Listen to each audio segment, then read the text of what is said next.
Hey, T-sippers. Hey, T-sippers. Hey, T-sippers. Hey.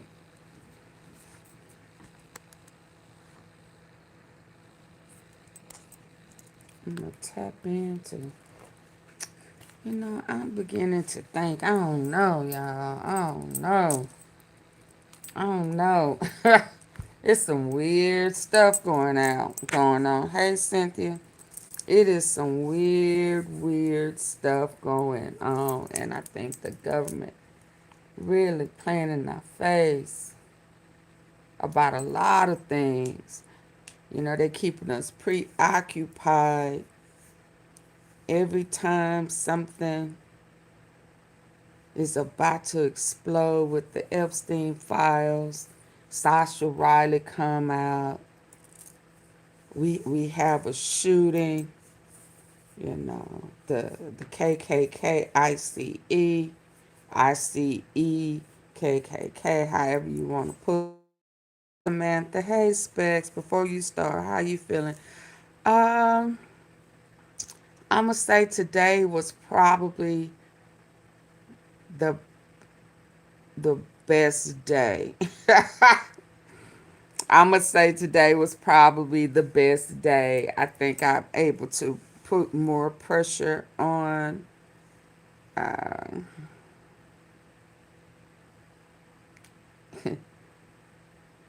Let me say this: I was able to make it to the restroom.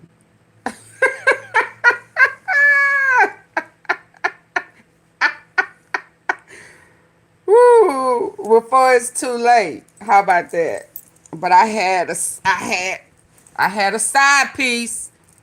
I had a side piece just in case.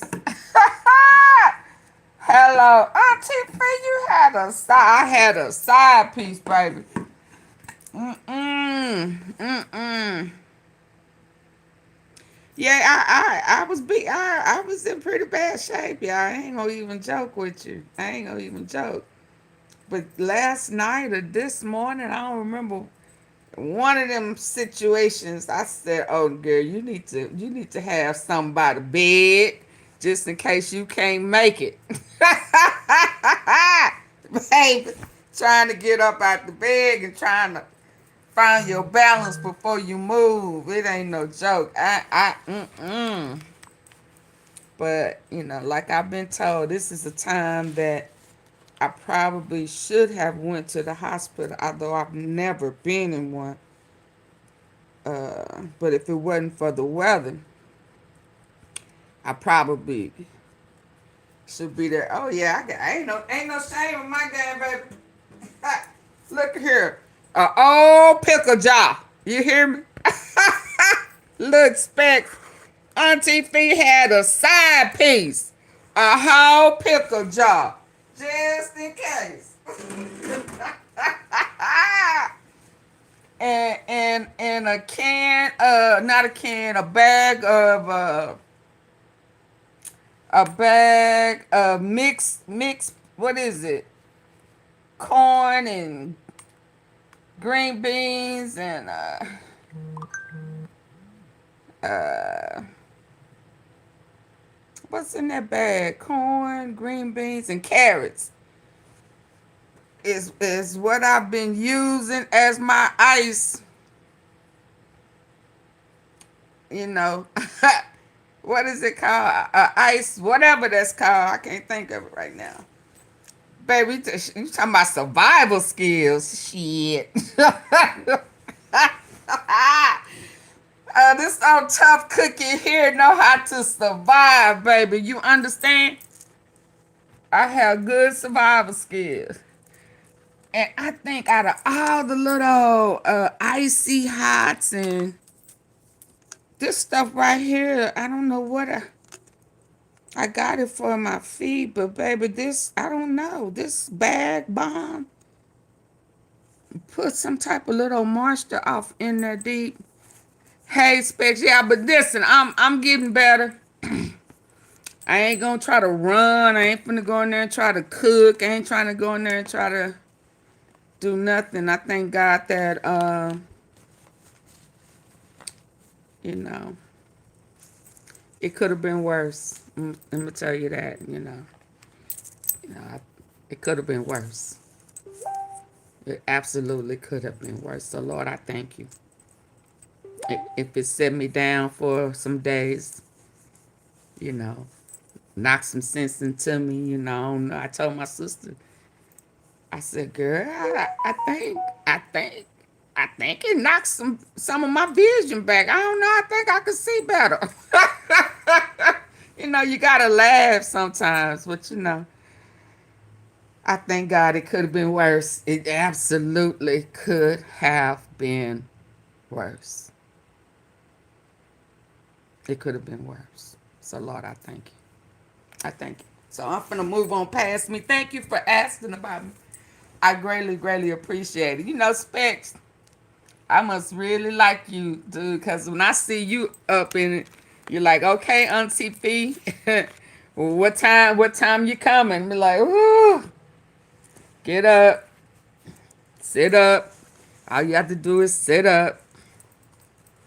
Okay, but let me move back. Cause see, I'm beginning, I don't know. What is this that keeps? What is that? What is that? I don't know, y'all. I saw something earlier today about these crisis actors.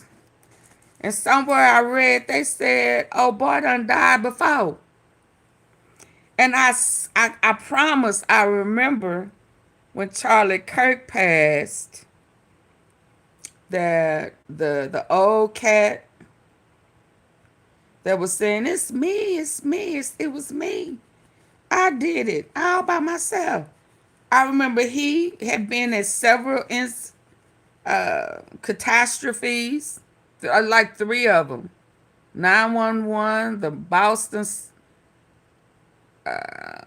situation, and something else. He had been at three. And Tyler Robinson had been on a couple too. So when I saw that today, how did old boy done died twice? I started saying, wait a minute. Lord, wait a minute. And I was just on Room Shaker platform earlier today, and I made mention of how they playing in our face, and they making things happen before us, but really are doing some things behind the scenes. And so when I looked out the window, I was looking out the window today, the sun was shining, and I'm thinking, when we've had like a snow or ice and the sun come out, when did we not see melting? Ain't nothing melting. I know I've seen quite a few people, try to burn it and say, oh yeah, it is. It ain't real. And I believe that. I do believe that they playing in our face. I think that a lot of things are going on. And I think Jared unveiling what's been going on in Gaza with the rebuild, the new Gaza. Trump all over it. Resorts all over it. Brothels. They ain't saying brothels, but we know that's what's going on. And Jared, I remember seeing him not too long ago, and somebody was talking, and he was looking at him like, no, no, no. Like, no, don't say that. Not now. And so I'm just thinking all of this is happening right before our eyes. So, you know how in the Bible it says, I'm going to prepare a place for you. Because these Zionists, these non-believers, these devil worshippers are really trying to recreate the Bible, the end time. They want people to think that they are the Jews that God is talking about in the Bible, and we know that that cannot be because they was created in 1948. So that cannot be. But what it appears, it has a texture. You know, I'm big on texture, that they are really trying to mimic what they think God is doing or saying or has said he was going to do, and they are going to present it as if this was God's word. We got to stay woke, woke. And because now I'm not sure. Now all of a sudden, you know, you really don't see the blood. Then I see there was a scene. All of it now is beginning to feel like a scene, because I saw a scene where they were in a hospital and they did a honor, rolled him down. But I thought he died on the street. Them 5 shots on the street. So if somebody passes away on the street, when did they start taking them to the hospital anyway? When did they start doing that? I thought the coroner comes and pick them up off the street. I mean, when I watch Smash the Topic or Blackwood News, but Smash has been around longer. You know, he taught us what type of crime scene it was based on what cars come, right? So it was always, okay, you see, they go that white van, they go to corner. You know somebody has passed. The ambulance to take off won't put their sirens on, right? Because the person is already expired. So when did they start taking them to the hospital anyway? To do what? So when I saw that, I'm like, okay, so why is he at the hospital on a gurney, rolling down the hospital? Why? When they start doing that?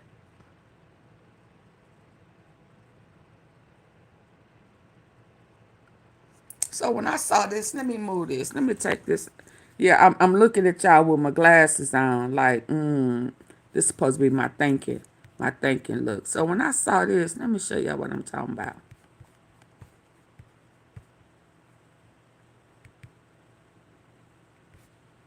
Right here.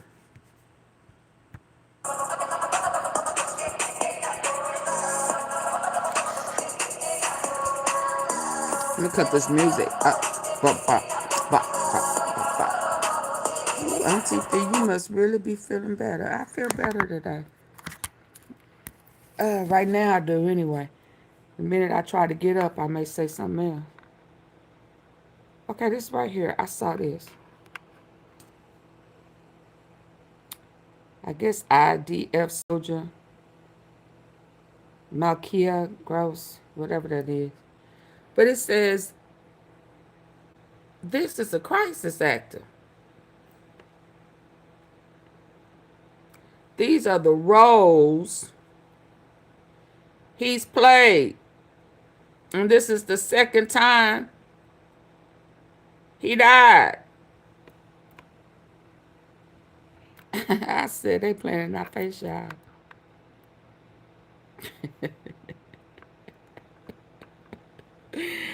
They are playing in our face. Timing and texture. These are what? These are the roles he's played. Oh shit.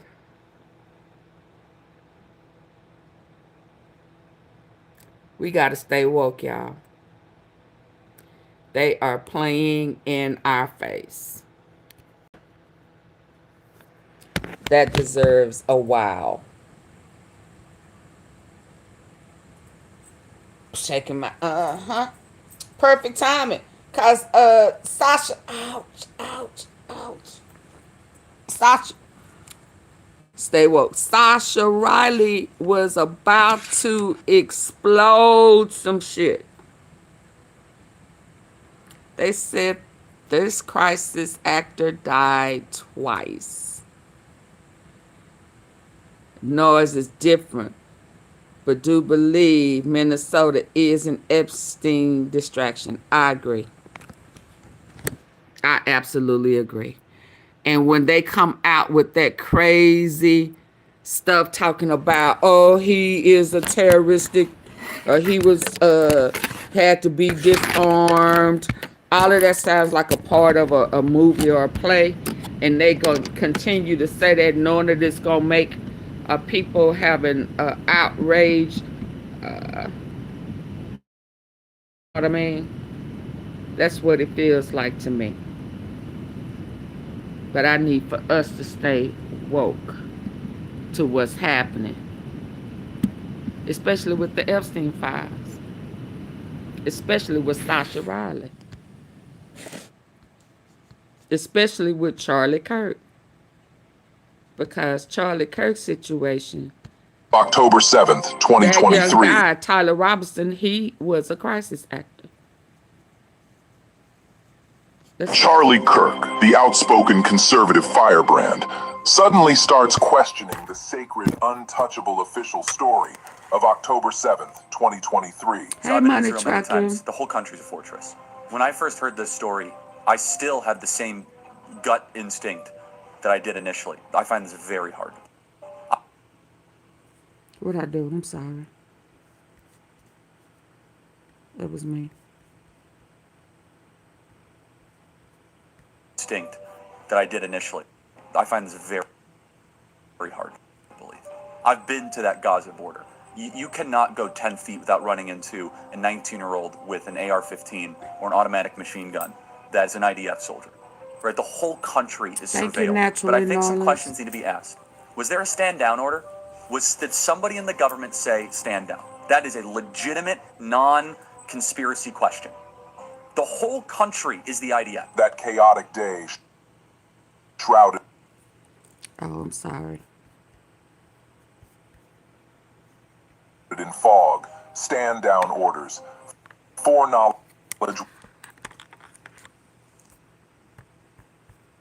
whispers, and endless contradictions that refuse to add up. He pokes at it. He prods. He demands answers.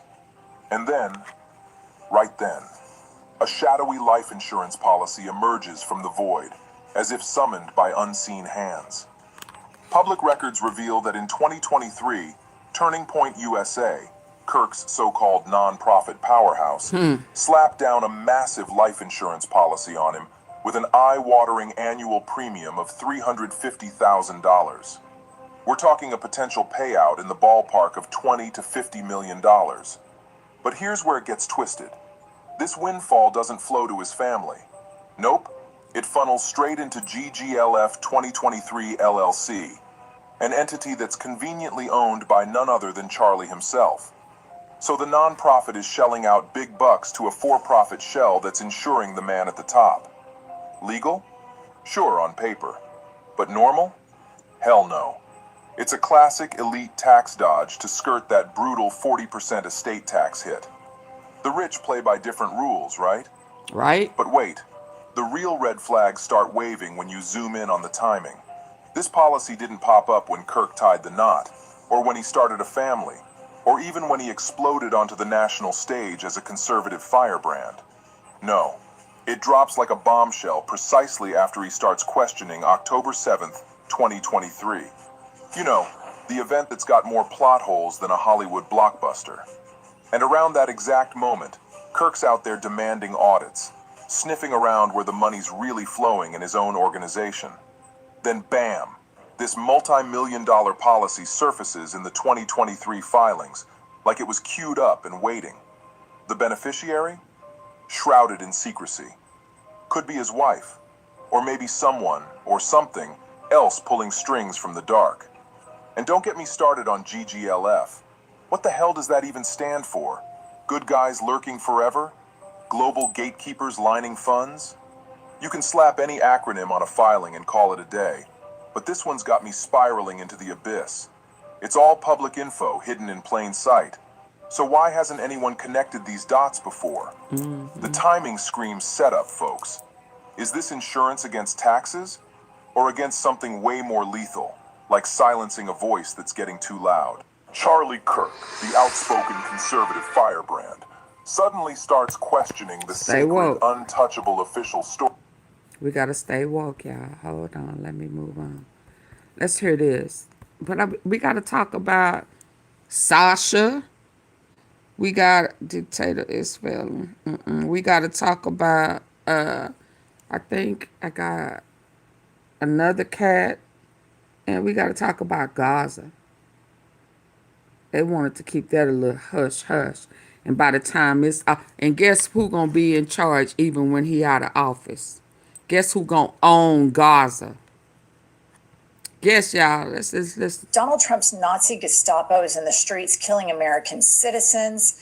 Democratic leadership is feckless, impotent, and not rising to the moment. I still have hope that the Senate will put a full stop and a guardrail to this Nazi shit happening in American streets. Nazi. But as a little break from this, because it's a lot to absorb, all of the inhumanity and depravity that we're seeing on our timelines, I think it's always fun to pick on Raphael Ted Cruz. Canadian-born Raphael Ted Cruz, Cuban descent. Sorry to our Canadian listeners. I know you guys hate America, and I know it's a stain on your country that Ted Raphael Cruz was born tried there. to. But I know He that tried you to support run, us, the didn't he? good Americans. So let's all browbeat Raphael together. So Raphael was caught on a hot mic at a donor dinner, and Axios reports the following. Pop this up. Trump was in a bad mood, Cruz tells the donors. I've been in conversations where he was very happy. This was not one of them. Cruz says he told Trump, Mr. President, if we get to November of 2026 and people's 401ks are down 30% and prices are up 10 to 20% at the supermarket, we're going to go into Election Day and face a bloodbath. You're going to lose the House. You're going to lose the Senate. You're going to spend the next 2 years being impeached every single week. Trump's response, according to Cruz, fuck you, Ted. Salesforce is What? an incredibly important and strategic investment for Indeed. Not It the was sort of a middle. light bulb moment. The first Not the middle.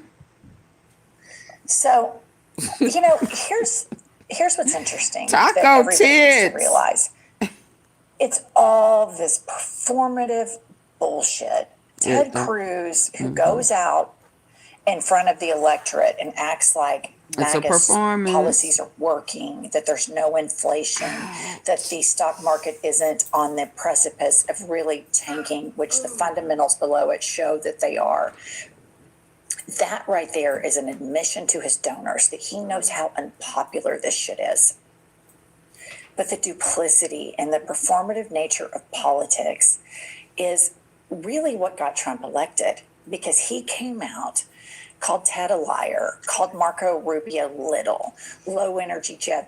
He bashed the establishment, which shows you all of these politicians, and Democrats are included in this, have two faces. This is the face that I'm going to say when I'm on Fox or CNN or MSNBC. And this is the face I say when I don't think cameras are rolling. Both sides do this shit. Okay, so here is what I always think in the back of my head. We know, based on our conversations with different people we've interviewed, so many of these Republicans that are rah-rahing Trump behind the scenes think he's a nut, know his policies are crazy. Ted Cruz, perfect example. He was slinging Trump shit last week on Fox News. So at what point, because they know this is the reality, Trump is so underwater, it is going to be a blue tsunami. At what point do they break with him and set themselves apart from their Never. constituents? You don't think Never. they ever will? Never. Even for self-preservation? No, never. These people, you're talking about Republicans Yes. voting against Trump? Yeah, I mean, I'm hoping the Senate will, because they know how unpopular this is with the American people, ICE, and what they're doing. But at some point, they're going to have to face the fact they're going to lose, or they have to vote against Trump. I mean, to Do you date, no think the one has. Republicans are going to vote against Trump? Well, I'm hopeful in this funding bill. I Is that Pollyanna? I think you might have Murkowski, and but like, you think Lion Ted? You think this piece of shit's going to vote against Trump? No. What does that say This about Trump Ted? called his wife ugly. Yeah, said his dad shot He JFK. came out and said, "God bless Donald Trump." That is a. I love you, Pumps, but come on. I mean, these people are never going to stand up on principle. They're never going to stand up for anything. This is the conservative party that there's the decorum of the office and the Constitution and all of this shit, and they worship Donald Trump. There's going to be zero moral clarity with these people. Zero. I mean, I honestly believe that right now, a video of him making out with a child sorry, let me correct that, listener, sexually assaulting a child, and the Epstein files could come out. And the whole cult would somehow have some conspiracy theory around it and would provide a permission structure.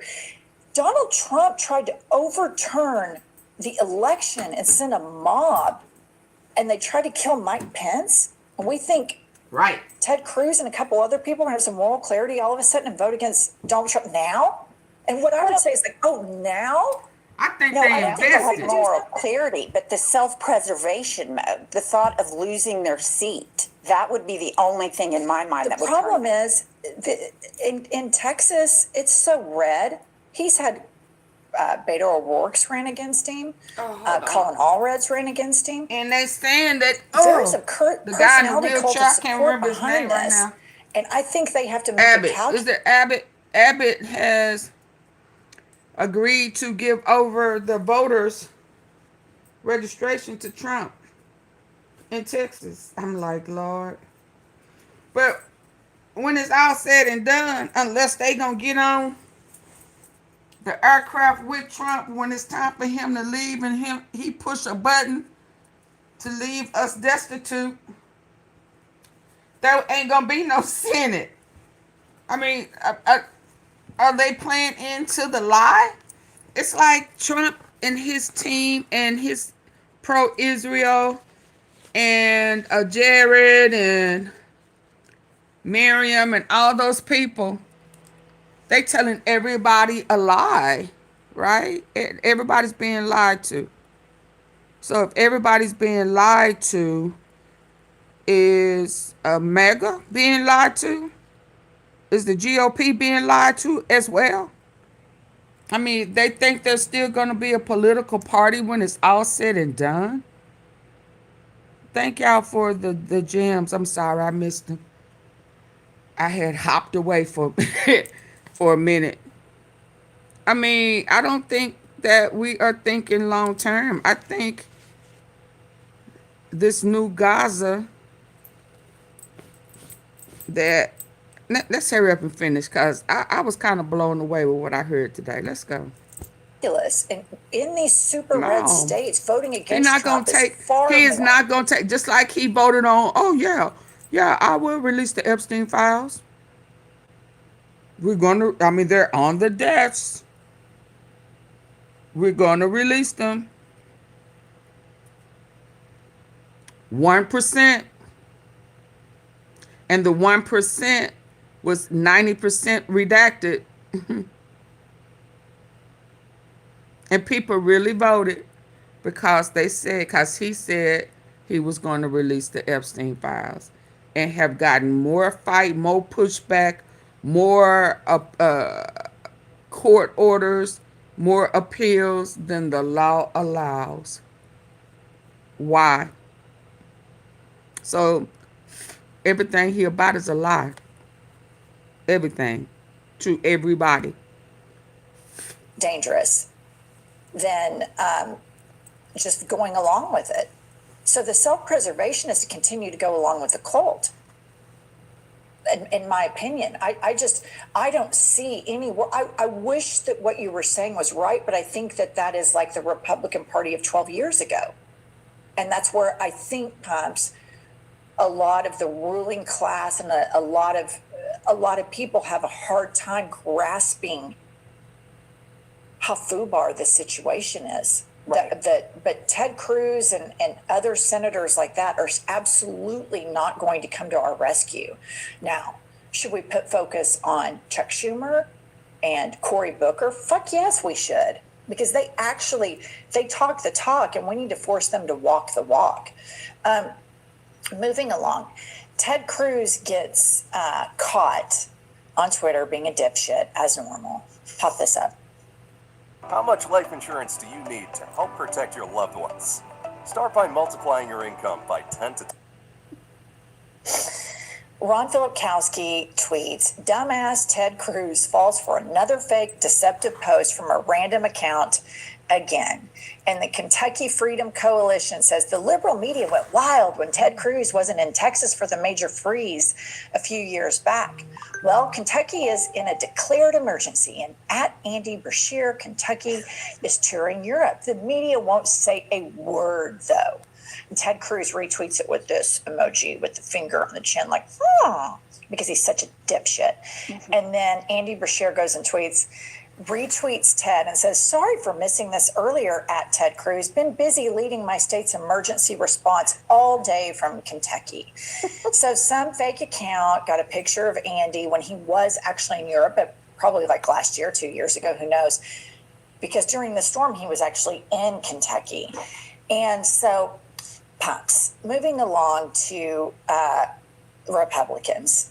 And let me just show you where their support is right now. There was a pro-life rally this weekend while Trump's Nazi ICE Gestapo was executing, pepper spraying, terrorizing peaceful protesters in Minneapolis. They had a pro-life rally, and here's little Moses Mike Grinder Johnson at the rally behind a bulletproof glass. Okay, all right, play the clip.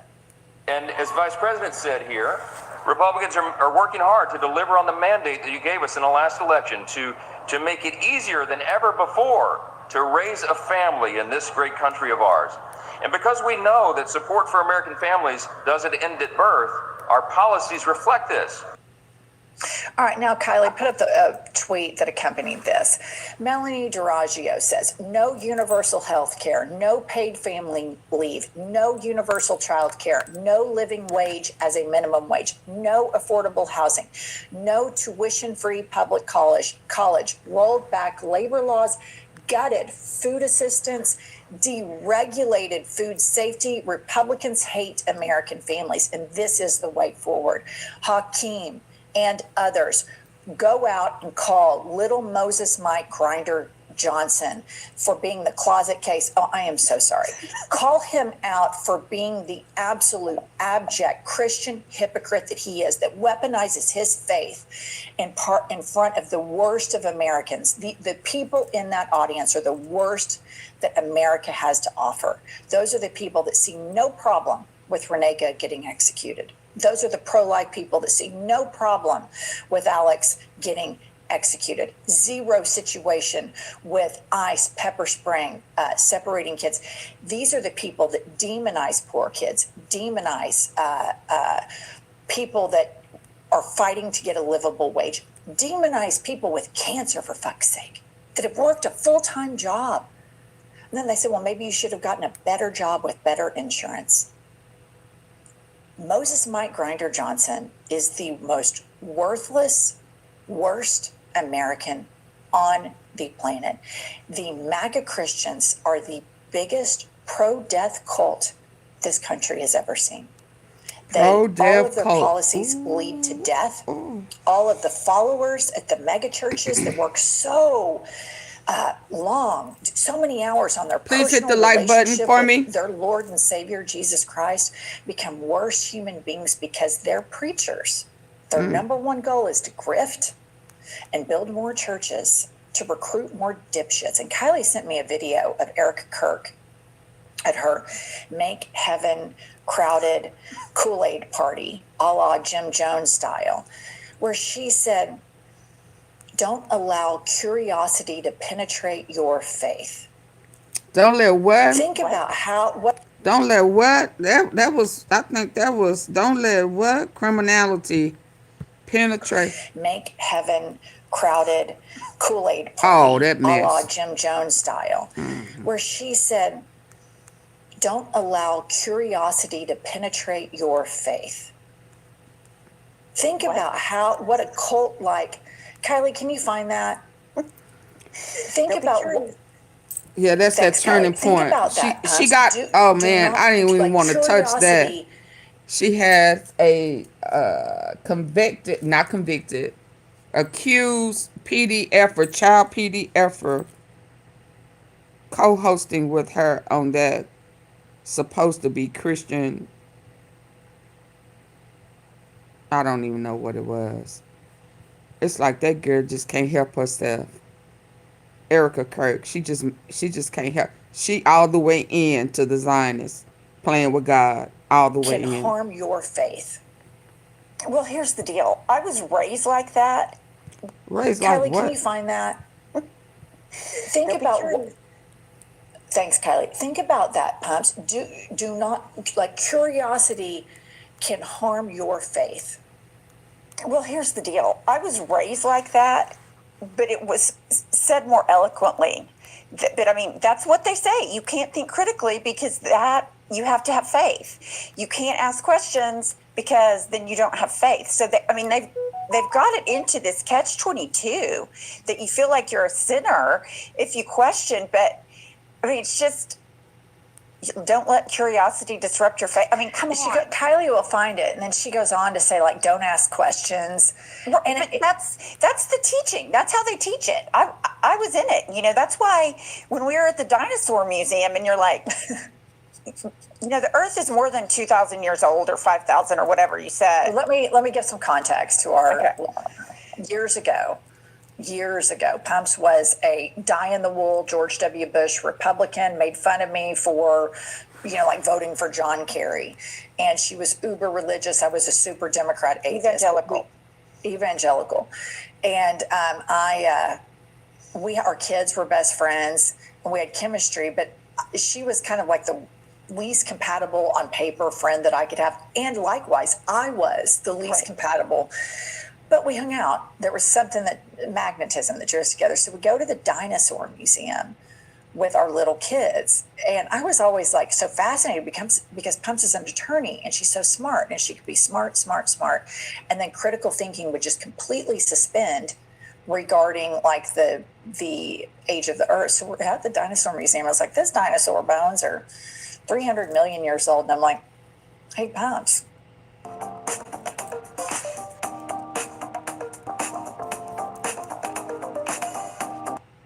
You ever do the math on that with the Bible only saying the earth is 5,000-6,000 years old? And she was like, well, maybe it took more time for the earth to go around the sun. I'm like, no, it's always taken the 24 hours. That's what sustains life. But so, I mean, that's where I was, and it's things like that you have to peel it away. But had I never had somebody that challenged the question, and you weren't rude or anything, it was just like, hey, how does this go? It was kind of tongue in cheek. Okay, yeah, nah, boo. Yeah, and we were.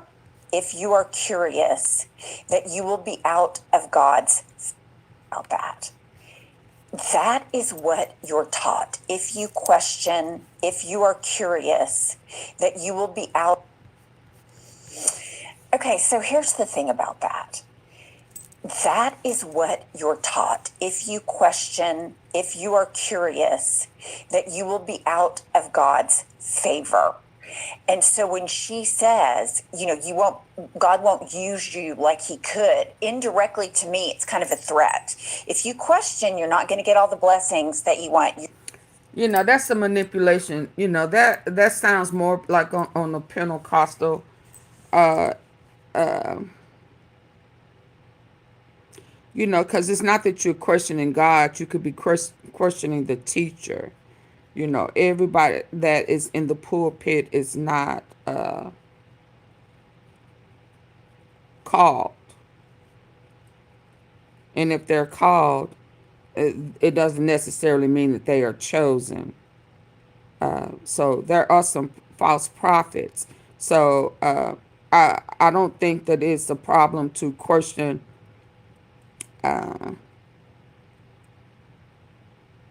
false prophets. I just don't. But I know that it says you can try the spirit by the spirit. Sometimes what they're preaching is not true, and you can try the spirit by the spirit. You can judge a tree by its fruit. So I don't think that I understand what they are saying. Was raised up under that as well, but I don't think that as long as you don't blaspheme against the Holy Spirit, I don't see that it would interrupt what God already has in store for you. Every question that we have, every doubt or misunderstanding, miscommunication, everything that may go through our heads uh, throughout this journey was a part of your predestination. God already knew that before you were placed in your mother's womb. So I think the manipulative part of it is when someone tries to tell you what God won't do for you because of whatever it is that they don't like that you are doing. See, that's the part right there. So I will challenge that. I would take, well, how can I really knock my blessings if every step was already in place before I came? God already knows who he needed and what he needed them for and what strength that he needed them to have, what they are going to stand up against, overcome, win. Oh, he already knew all of that. So I can't knock my own blessings if it was already a part of my destiny, my predestination. I can't alter that. Here we go with those choices that we think we have. So it's almost like what the government and these Zionists are doing is kind of similar. We think this is going on. We think that is going on, but these people have a whole scenario going on behind the scenes that don't nobody know nothing about but them. I didn't, I don't know what God has in store for me. I don't know what my journey was supposed to be or is supposed to be. He didn't clue me in on that before he put me on that journey. So how can I get myself off of a journey by choices that I think I'm making? God was in control of our thinking before we were born. The only real choice we have is to accept him before it's too late. So I don't like that manipulation stuff. I'm gonna tell you that now. I've grown to have a better understanding and a better peace with God. Don't try to manipulate me with scripture. I've been with that before. I have absolutely been with that before. It's set up under a ministry that, everything that they did was perfect and they was a sinner going to hell, but everything you did wrong, you was going to hell. How is that? How is that? How can God forgive you and yours? I had, I don't want to say what he was to me at that time, but I've had asked me, did I not believe that he was perfect?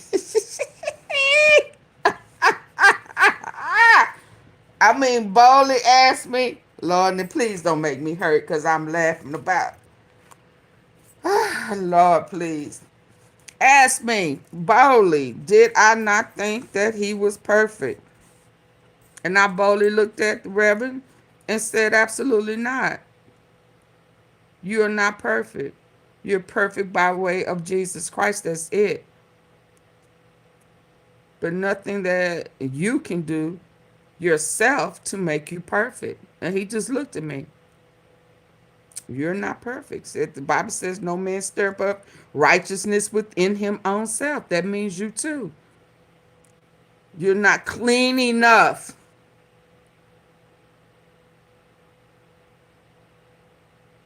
I looked him dead in his eyes. Absolutely not. You are not perfect. The Bible says you're a lie and the truth ain't in you. And it is what it is. Let me carry on. So sometimes you got to face the spirit. You got to try that spirit, and you have to tell that spirit the absolute truth. You're a lie, and the truth ain't in you. We are saved. We are righteous. We are holy because of Christ. He makes us. He justifies us. He makes us clean as snow. There's nothing you can do to place you there but accept him. That's it. That's it. I just couldn't understand how I was putting up with a whole bunch of rigmarole, lying and all type of crap at that time.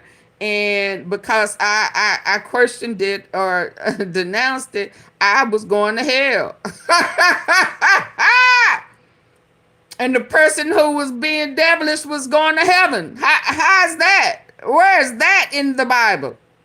No, absolutely not. And please stop praying hateful prayers. Yeah, tell your son to stop praying hateful prayers on me. That shit ain't gonna work. The devil is a lie and the truth ain't in him. Hello? If you are curious, that you will be Oh out my of God, God's where's the favor. water? And so when she says, God won't use you like he could, That's a indirectly lie. to me, it's kind of a threat. If you question, you're not going to get all the blessings That's that a you lie. want. You Your hiding personal something. relationship with Jesus and God is going to be different. So that was a very manipulative evangelical preacher style dig, because somebody's going to hold on to that, and the next time they have a question, it'll be like, no, that'll harm me with God. I can't do that. Right. Absolutely. I mean, it's so cold. It's so very manipulative. manipulative. And Kylie found that. And when she sent it to me, I thought, oh my God. And a couple of notes of this, of just the moral rot within Turning Point, within evangelical Christians, within Erica Kirk. Not only is she weaponizing her gender there, she's weaponizing her grief. Do you notice it's a little bit, she says something so outrageous, and then she says, Charlie knew this. Oh, wow. And Oh, it's so incredibly all of that is fake. manipulative. And so many people. I am really beginning to believe when that lady saw that security officer, I'm really beginning to think that really is Charlie. And that was a crisis actor After at Utah. Charlie Kirk died, there's always this like lemming effect online, would post, oh, Charlie Kirk, oh, all of this stuff on Instagram. And they really, like, if you dig into what Turning Point is a death cult. The two people that founded it, Charlie Kirk died of a violent gunshot wound, and they spoke for, if people die, that's a risk that we have to take. Yeah. And then they went bananas over COVID, and the benefactor, the main financial investor, I can't remember the guy's name, he was much older than Charlie Kirk, he died of COVID. And so the evangelical Christianity is a death cult, and now they have a government and Russell Vogt, who is implementing all of these death style policies via Project 2025. So like they're favoring what the Environmental Protection Agency is supposed to protect us, protect the environment. Now it is completely deregulating anything, chemicals, anything in the environment, clean water. So you're going to start seeing cancer clusters. You're going to see the population get sicker, more deaths. And it is super, super, super important that we call MAGA what it is. It's not just a personality cult. It is a death cult. All of their policies lead to death. Ooh. Charlie Kirk and the owner, the main benefactor of Turning Point, prime example right here. And here's what bothers me about the whole thing. Like many of you, I fantasize all the time about like massive strokes, blood clots, heart attacks. right? I'm just going to say that. I'm not going to connect that to whatever it's supposed to be connected to, but I'm sure that you all can connect it. And I'm like, oh God, would be so great. And then I see a video like this and I realize that there is a cancer that is incubating far worse than what Pudding Boy has delivered. Play the clip. Particular piece of information has haunted me. That one of the telltale signs of an ancient brothel in the pagan world was that you'd always find a large number of baby skeletons nearby. Oh. A lot of baby skeletons. And Oh, those wow. bones has haunted me. That one. Is he going there? Brothel? Babies? Is he going there? Oh, hold up. Hold up. Let's go. One of the telltale signs of an ancient brothel in the pagan world was that you'd always find a large number of baby skeletons nearby. A lot of baby skeletons. And those bones predominantly belong to boys. Because unlike little girls, those boys would be of no use to the future adults who are running those brothels. Now, this is shocking to us. What? Because we grew up in a Christian culture and were formed by religious values. Even those of us who aren't particularly faithful, it's a shocking thing to hear. But we have to remember that in the ancient pagan world, discarding children was routine. Oh, wow. Is he trying to justify Okay, so he's it? trying to link this at this March for Life rally. But here's the thing that everybody has to understand about Moses Mike Grinder Johnson, J.D. Vance, Paula White, all of these people, it's performative Christianity for them to either attain power, attain wealth, or both. That's what it is. Your mega church pastor out there in suburban America, it's not about religion. Who It's did not about making Bibi it's not about spirituality. It's not about say making he was going to pass his his flock better, more compassionate, more empathetic. Zionists It's about through making mega him churches? richer. These people are snake oil salesmen. These people do not give a shit. Snake oil salesman. Oh, wow. Bibi Netanyahu said he's going to get his message across to convert Christians into Zionists through mega churches. That's what he said. That's what he said, Craig. That's what he said. The Blind Side guy, is that it? He had they say he's had a collapse. He's in critical condition. Let me get to it. The guy who played Quentin Aaron. They say he's in critical condition. This guy right here. He's in critical condition, y'all. This guy right here had a collapse.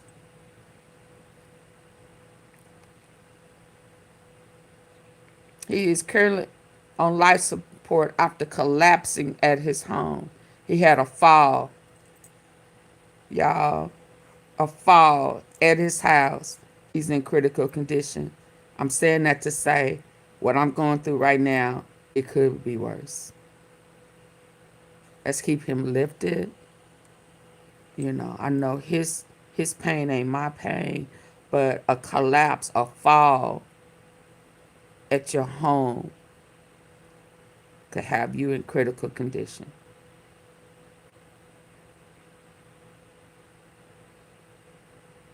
I'm not saying what happened to me was this bad, but it was pretty bad. I pray he have a speedy recovery. Let me move on. God bless. Let me get to what I got pinned already.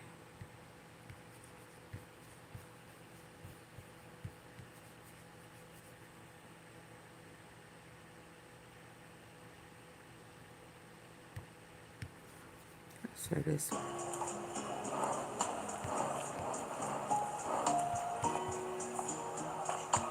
We are anonymous. And today the story is this. An uprising was reportedly breaking out inside a child and family detention site tied to the Trump-era detention machine. And the only reason anyone outside even caught a glimpse is because a lawyer says he was abruptly kicked out. We only know this because a lawyer who was inside the facility was suddenly kicked out, but managed to take some video from outside before being removed by security. While people inside were already shouting for freedom. Here we what go was again. reported in real time. Minneapolis was already erupting in protest after the death of another person during an ICE operation, and as the streets filled with anger, word spread that the inside of detention centers was starting to boil too. People detained behind fences were reportedly protesting their conditions, and the first clue came from a lawyer who had been inside for an attorney visit and then was suddenly told to leave. No explanation. Just go. The lawyer managed to pull out a phone and record from outside before security pushed him away, and that scramble is what makes the footage feel so raw. The first words sound like panic and disbelief, like someone trying to make sure the camera is actually running. Where is the camera? I am outside. I am outside.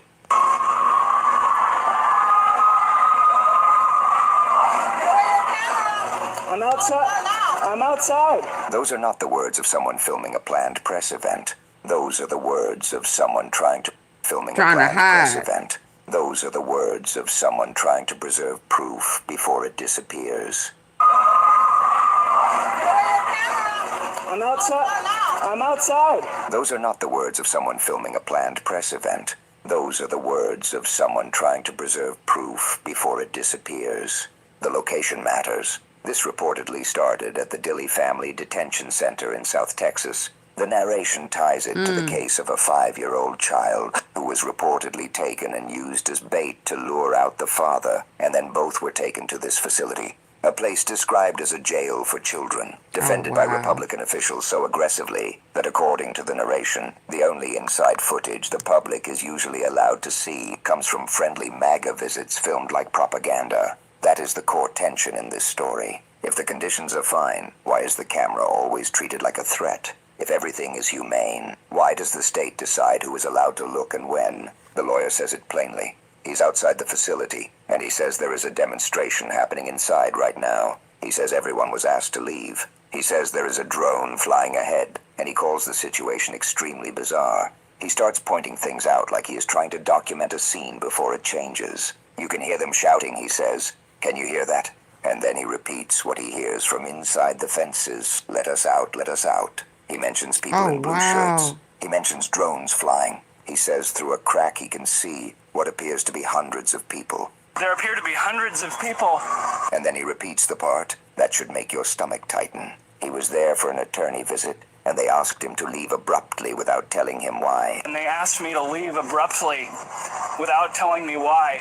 Ordering people who were waiting to stand outside in the cold. That detail, the cold, matters in a small but real way. It tells you this was not organized for comfort. It was sudden. It was about control. Then you hear the confrontation. Someone screams at him to get away from the camera. He keeps repeating that he is outside, as if he is trying to make them say the quiet part out loud, that the problem is not where he is standing. The problem is that he's filming at all. He says it does not say out here, implying there is no rule posted that says he cannot record from where he is. And then he says he has been ordered to leave the premises. And I've just been ordered to leave the premises. I've just been ordered to leave the premises.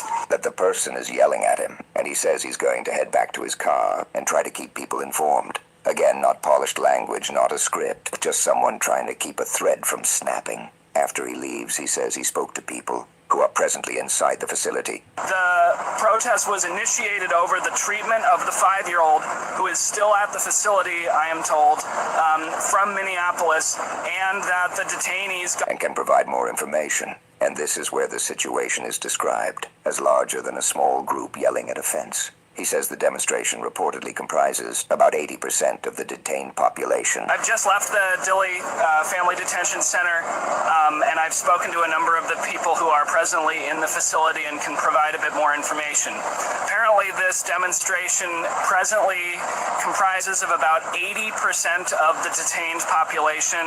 He says over 1,000 people are participating, according to people at the facility. Over 1,000 people, I am told, by people at the facility. He says guards are trying to physically block people from protesting and from joining the protest. Wow. I mean, come on. Step right up, ladies. Buy this bra and get a perfect lift. Perfect lift? We are participating presently in the protest. Guards are trying to physically block people from protesting, from joining the protest. He says they closed off a gate between two separate parts of the facility to prevent another section from joining in. They have closed off a gate between two separate parts of the facility to prevent another section of the detention center from joining the protest. Up along the highway and on the roads. That detail is important because it suggests authorities believed the protest could spread inside the compound like a fire, and the response was to isolate sections and cut off movement. That is the kind of tactic used when a system is worried it is losing control. He describes what he sees outside, too. Along the highway and roads, ICEC, BP, and county sheriff vehicles are still traveling toward the facility. You can still see ICE, CBP, and county sheriff's vehicles traveling to this. He says he has not tried to go back in because they told him his attorney-client visit was canceled. I haven't tried to go back in because they told me that my attorney-client visit that was scheduled for today has been canceled. And he is not allowed back inside to speak to his client. That is another key point. The system did not just react to the protest by adding security. It reportedly shut down access, including legal access, and it did it immediately. Then he explains why detainees were protesting, at least as reported to him. He says the protest was initiated over the treatment of the 5-year-old, who is still at the facility. He says detainees got word of the size of the demonstration in Minneapolis on Friday. And he adds a detail that sounds like a puzzle piece clicking into place. He says the day after the Renee Good shooting, ICE shut off the internet at the facility without explanation. Got word of the size of the demonstration in Minneapolis on Friday somehow because the day after the Renee Good shooting, ICE shut off the internet at the facility without explanation. Now we know the reason why. Now he says we know why. The implication is that information was being controlled, that the facility was trying to prevent detainees from learning what was happening outside, from learning that protests were growing, from learning that people on the outside were calling for a general strike and mass action. Because when the inside learns the outside is moving, the fear shifts. The detainees stop feeling alone. He says when detainees today, and in recent days, found out about the protest and the general strike activity in Minneapolis, they decided they wanted to join. He says they were shouting Libertad and shouting Let us out. 40 years. That's a long time. 54 patterns. 30,000. I'm outside of the Dilley facility here in South Texas. There's a demonstration of detainees taking place inside right now. We were all asked to leave. There's a drone flying up ahead right now. It's an extremely bizarre situation. You can hear them shouting. And then he makes a plea for local media to come. Unfortunately, it doesn't seem like we've gotten much of a media response down in Dilley yet. The only reporting that I've seen so far is from the Texas Tribune.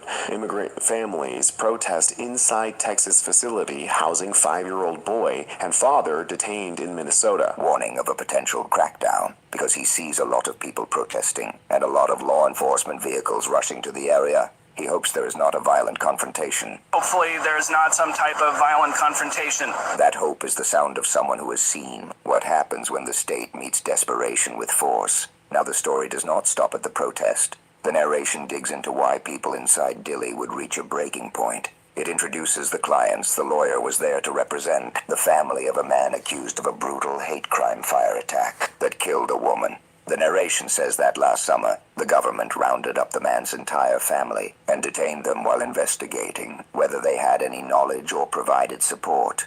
And then it points out how long this has dragged on. 7 months. The wife and children still in detention, still paying for someone else's alleged actions.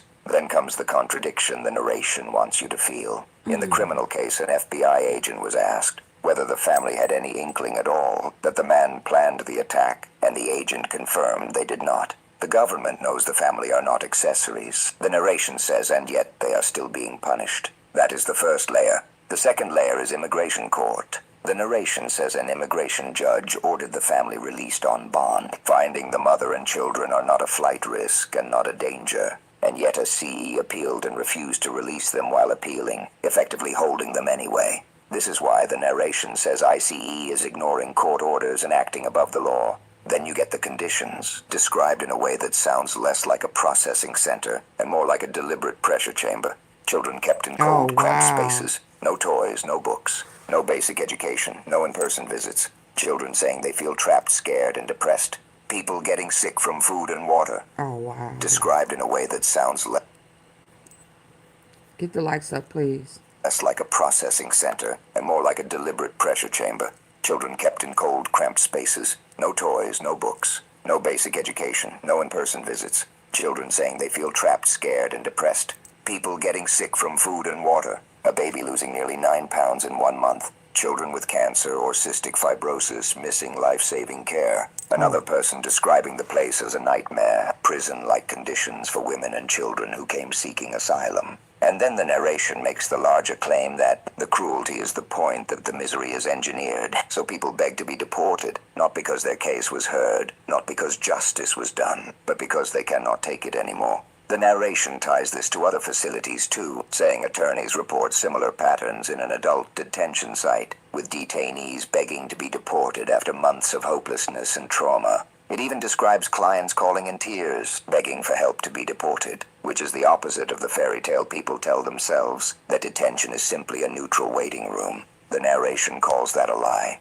It says anyone who claims this is civil and non-punitive is lying. Then comes oversight, the thing that should cut through abuse in a functioning democracy. A senator says he was denied entry to the detention facility in Dili. He says there are 1,200 people inside, 400 children, most under 5 years old. He says he gave notice and still was denied.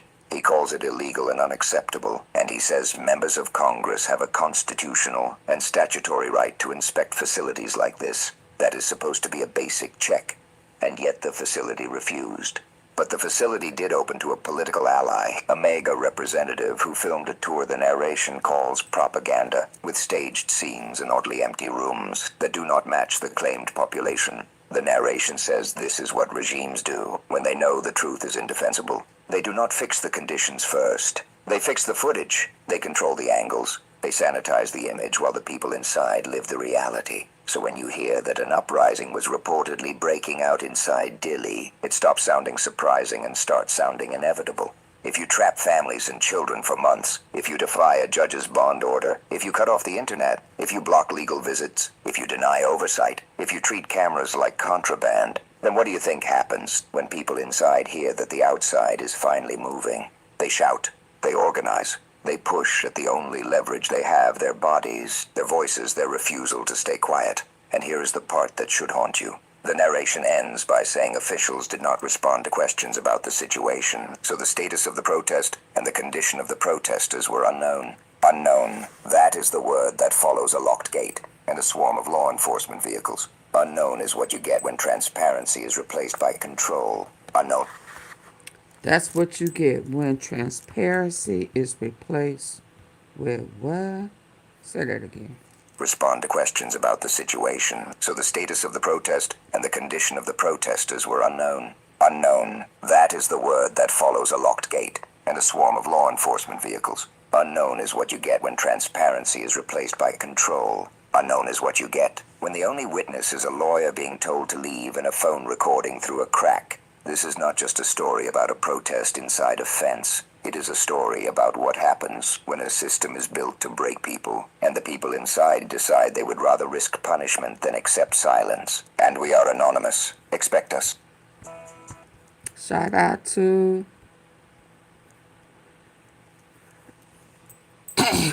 hitting. True.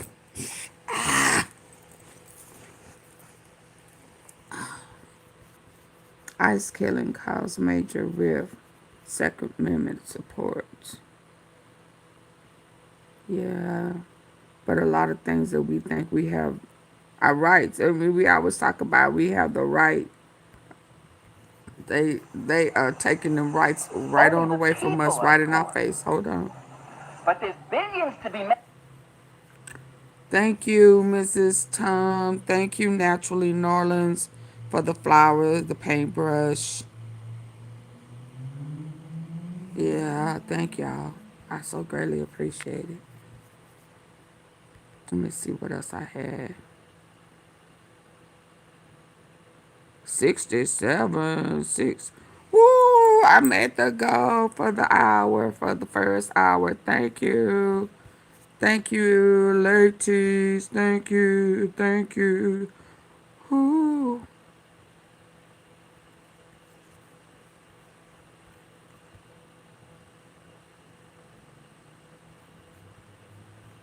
Hold on. Trying to see how I'm going to play this. How, let's hear this. Because you're changing. Let's go. I'm going to go now today just through a couple quick slides. Let's just go on in there. Historic humanitarian aid, Jared. Just horrifying. Let's see. This was the master plan, y'all. This is what a lot of this is all about. I'm going to go now today just through a couple quick slides just to show you the progress that's been made in the last couple months. It was just over 100 days ago that we got the final deal done, and everyone was celebrating and joyous about the hostages coming home and the end to this long war that nobody thought was possible. And Steve and I were panicking, saying, what do we do next? You know, how do you implement peace? And as you guys know, peace is a different deal than a business deal because you're changing a mindset. And in Israel, there was 2 years of very intense war. For the people in Gaza, there was more than just 2 years of war. They had 20 years of hopelessness being ruled by a terrorist organization. For the people in the Middle East, their hearts were pulled by this. And throughout the entire world, it really was weighing on us. And so we needed to think about what do we do next? How do we change the habits? How do we change the behaviors? And we really got to work right away. And the team that Steve thanked, including the White House team and the team, the volunteers, it's really been an incredible effort, very entrepreneurial. And we really did it in the way. I've been working now with President Trump for 10 years on politics. And what continues to amaze me is that he always takes a first principles approach and says, what's the most optimal outcome? Aim for that. Whereas politicians are always focused on the downside or what could go wrong or how to make it a little bit better. He always says, aim for the best possible and, you know, do your best to get there. And if everyone thinks it's impossible, on this for how what's long? the most optimal outcome? Aim for that. Whereas politicians are always focused on the downside or what could go wrong or how to make it a little bit better. He always says, aim for the best possible and, you know, continues to amaze me is that he always takes a first principles approach and says, what's the most optimal outcome? Aim for that. Whereas politicians are always focused on the downside or what could go wrong or how to make it a little bit better. He always says, aim for the best possible and, you know, do your best to get there. And if everyone thinks it's impossible, that's even more reason why you should aim for it. And so really thank you for the leadership and the inspiration for doing this. So let's do the math. So when he was in office before and he was acting a fool when he didn't get reelected, that was already a plan. That was already a plan that he was intending on infiltrating that second go round. I don't trust anyone who is going to... I don't either, Mimi. So when he was acting a fool, the insurrection, tear it down, beat it down, I'm not going anywhere, he had a plan. I tried to tell y'all this. Let's go. Why you should aim for it. And so really thank you for the leadership and the inspiration for doing this. And I think you'll see today we've achieved more than thought was possible. And our ambition is still to go for something, I think, better than most people think is possible as well. So let's see if these things work. They never usually work. Good. So quickly, I'll go through this 2-year war, 90,000 tons of munitions. There's over 60 million tons of rubble there. 2-year war. And tens of thousands of fatalities. Through the ceasefire, we were able to get to the 20-point plan, ceasefire, release of hostages. Getting the UN resolution passed was a huge, huge effort. Really thanks to Mike Waltz and the whole team there. They did an incredible job. And we've then, with the help of the UN, we've worked very, very well with them. This is why you need a new organization like the Board of Peace to work with the UN. I want to thank Tom Fletcher. Did an incredible job of really getting it going. We've done historic humanitarian aid. Going forward, number one thing is going to be security. Obviously, we've been working very closely with the Israelis to figure out a way through de-escalation. And the next phase Hey, is working with Nada. Hamas on demilitarization, which I'll talk about in a second. But without security, nobody's going to make investments. Nobody's going to come, build there. We need investments in order to start giving jobs. We want to take these people. 85% of the aid of Gaza, 85% of the GDP That's of why Gaza has been January aid 6th for a long happened. time. That's not sustainable. It doesn't give these people dignity. It doesn't give them. So the force that he is implementing now that we are seeing was planned to if it would have went his way, would have started on January 6th. Them hope. And so we want to use free market economy. 85% of the GDP of Gaza has been aid for a long time. That's not sustainable. It doesn't give these people dignity. It doesn't give them hope. And so we want to use free market economy principles. A lot of what President Trump spoke about that he's doing in America, we want to bring the same mindset, the same approach to a place like Gaza to give these people the ability to thrive and have a good life. So speaking against genocide in Gaza, I'm going to say Palestine. Over there, this is why it's a big no. And this is why. Have he already said it's going to go on even after Trump leave office? Did he say that already? Let me hush.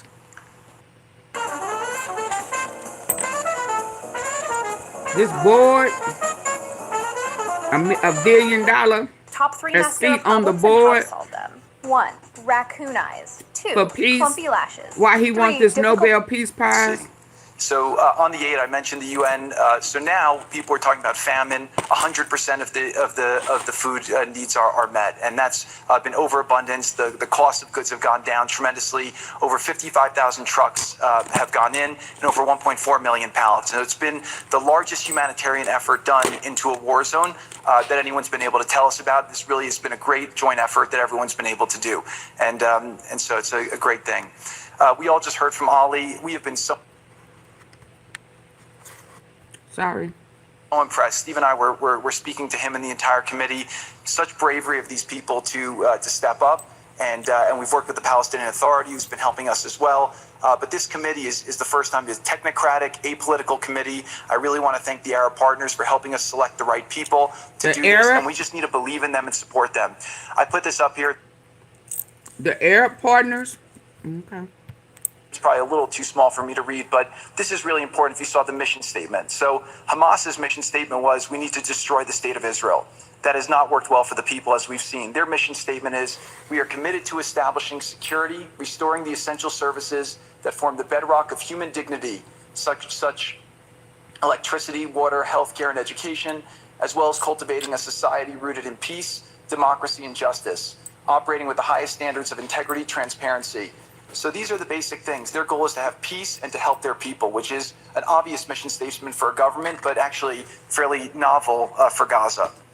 So we did a master plan. We brought in, I think, Yakir Gabay, who's one of the most successful real estate developers and brilliant people I know. He's volunteered to do this, not for profit, really because of his heart. He wants to do this. And we've developed ways to redevelop Gaza. Gaza, as President Trump's been saying, has amazing potential. And this is for the people of Gaza. We've developed it into zones. In the beginning, we were toying with the idea of saying, let's build a free zone, and then we have a Hamas zone. And then we said, you know what? Let's just plan for catastrophic success. They've been planning this for how many years? That is what we're going to enforce. People ask us what our plan B is. We do not have a plan B. We have a plan. We signed an agreement. We are all committed to making that agreement work. There's a master plan. Hold up. No plan B? So y'all know that this is it. This is it. And everybody who try to come in and knock it down, they will be eliminated. Oh, wow. Doing it in phasing. In the Middle East, they built cities like this in 2-3 million people. Force. People ask us what our plan B is. We do not have a plan B. We have a plan. We signed an agreement. We are all committed to making that agreement work. There's a master plan. 1948 Israel. This is Rothschild. They built cities like this in 2-3 million people. They build this in 3 years, and so stuff like this is very doable if we make it happen. Rothville will start with. This will show a lot of workforce housing. We think this could be done in 2-3 years. We've already started removing the rubble and doing some of the demolition. And then New Gaza. It could be a hope. It could be a destination. Have a lot. They already doing demolition. Who working? Who doing all the work? Them immigrants that they done grabbed them, took over the foreign lands, free labor. Who paying for this? Huh? Y'all hit the like button.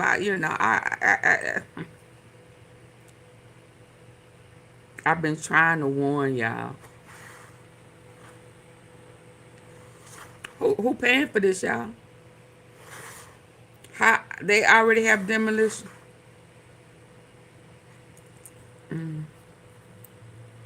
This ain't even their land.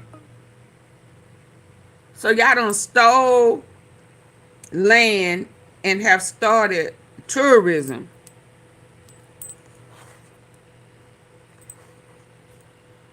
Wow. Of industry and really be a place that the people there can thrive, have great employment.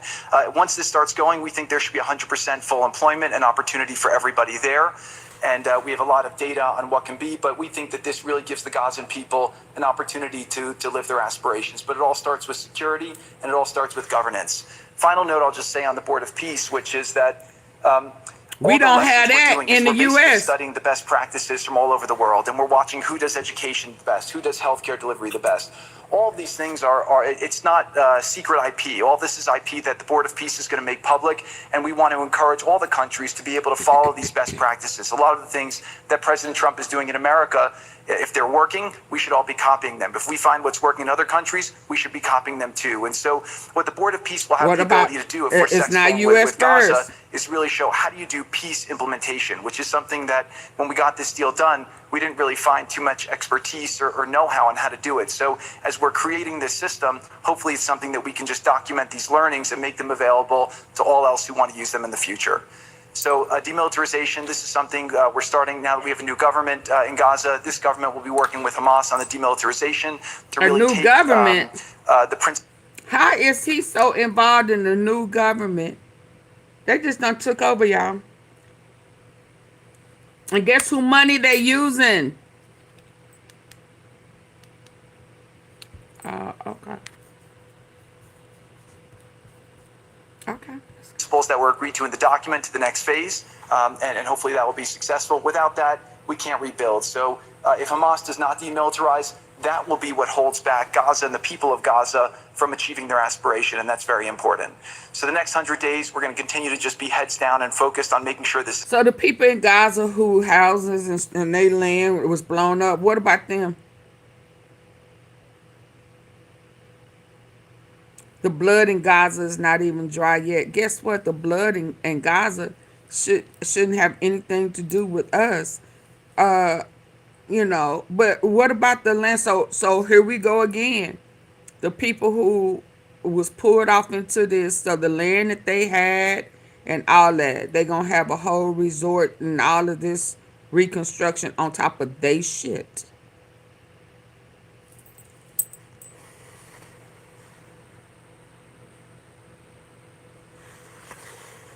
Wow.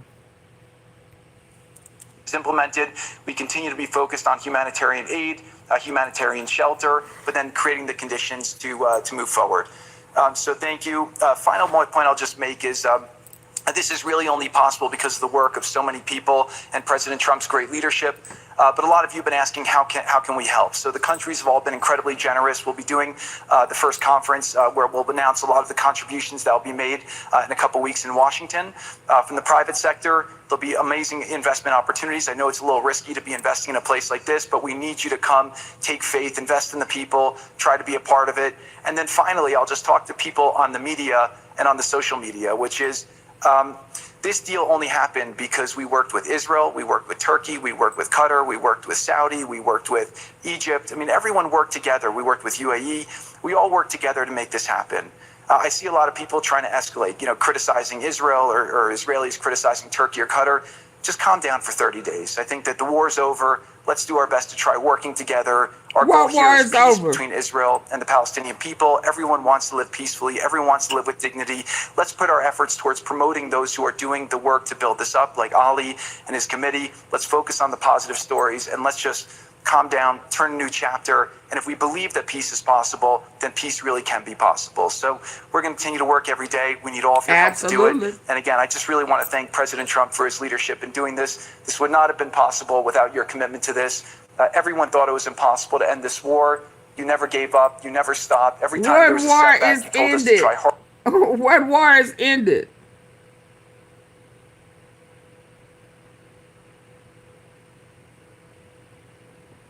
This is crazy, y'all. This is crazy. You gave us different ideas, and we've made several impossible things happen just in Gaza to date, and no reason why we shouldn't be able to make even more impossible things happen. So really thank you for your amazing leadership.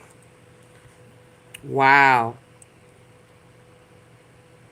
Wow, right up under our nose. They done already started. They done already started building. They done already started building the war inside the. They have already started the infrastructure. On who dying? So a lot of these people that they make have you think that, like Qatar, and I mean, just I thought there was a misunderstanding about the West Bank and who had it and who was supposed to, and they not gonna bomb. If they bomb, you know, all of this crazy stuff. Trump right over there in the middle of it. Bro, losing his houses and Mark, do he really care about losing his properties that are already upside down if he got all of this going on?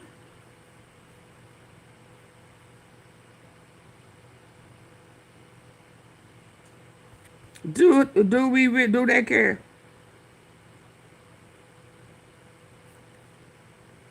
Yeah, it's coming out now, but hold on. Let me see something.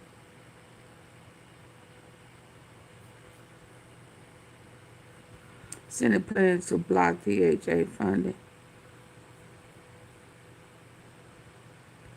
It was something else I had saw. Hold on.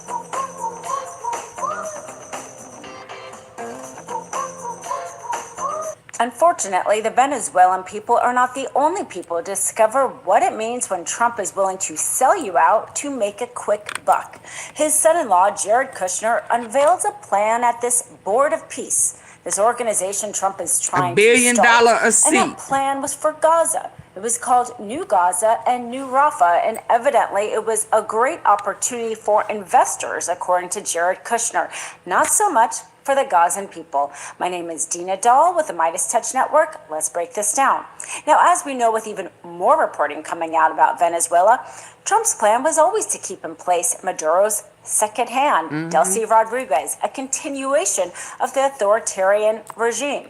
The only difference was Delcy was willing to cooperate with Trump and sell the Venezuelan oil. And as we know, that Venezuelan oil is being held in a Qatari bank where Trump can control that oil at whim without any kind of transparency or accountability, not only by the American people, but the Venezuelan people. The opposition, the Democratic opposition, who won that Nobel Peace Prize and presented it to Trump, Machado, had no chance of taking us over because Trump is fine with the authoritarian regime as long as he can make a quick buck. And we know this because one of the first sales went to a mega donor affiliated company. He's doing who's already been compromised to Gaza. Now, as we know, the destruction of Gaza is unprecedented. Whole stretches of buildings have been completely flattened. Thousands upon thousands of people, Palestinians, have been killed, women and children, legally called a genocide by many organizations, all funded by weapons provided to Netanyahu by the United States. It seems now Trump and Jared Kushner want to take advantage of this investment opportunity, as they say. Now, this is not a novel idea that Jared Kushner has just thought of. This was actually something he said 2 years ago. Take a listen. The thing that I would try to do if I was Israel right now is I would just bulldoze something in the Negev. I would try to move people in there. I know that won't be the popular thing to do, but I think that that's a better option to do, so you can go in and finish the job. In Gaza's waterfront property, it could be very valuable. Waterfront. Just as Kushner envisioned years ago, the Waterfront coastal property. community of Gaza that he put forward in that plan is restricted to tourism, which means that no Palestinian could actually live in oceanfront property in their country.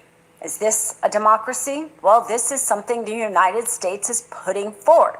It could be why we are hurting our reputation on the national stage. I mean, Kushner realizes that they can make more money if they put hotels, maybe even a Trump hotel on the beach rather than it be owned by Gazans. Not only that, but the residents of Gaza, according to Kushner, would have to all live in the center of Gaza. They would have pre-planned communities, and those communities would be restricted. On one side, you would have this coastal tourism area. On the other side, this you would ain't have it. farmland, even though that Farmland. existing No, land, this ain't the according one where it tells you who gonna be running this. Hold on, this not the one. Y'all please hit the like button, double tap the face of your screen, get the likes up for me. There's 3 dots at the top corner right. So we're making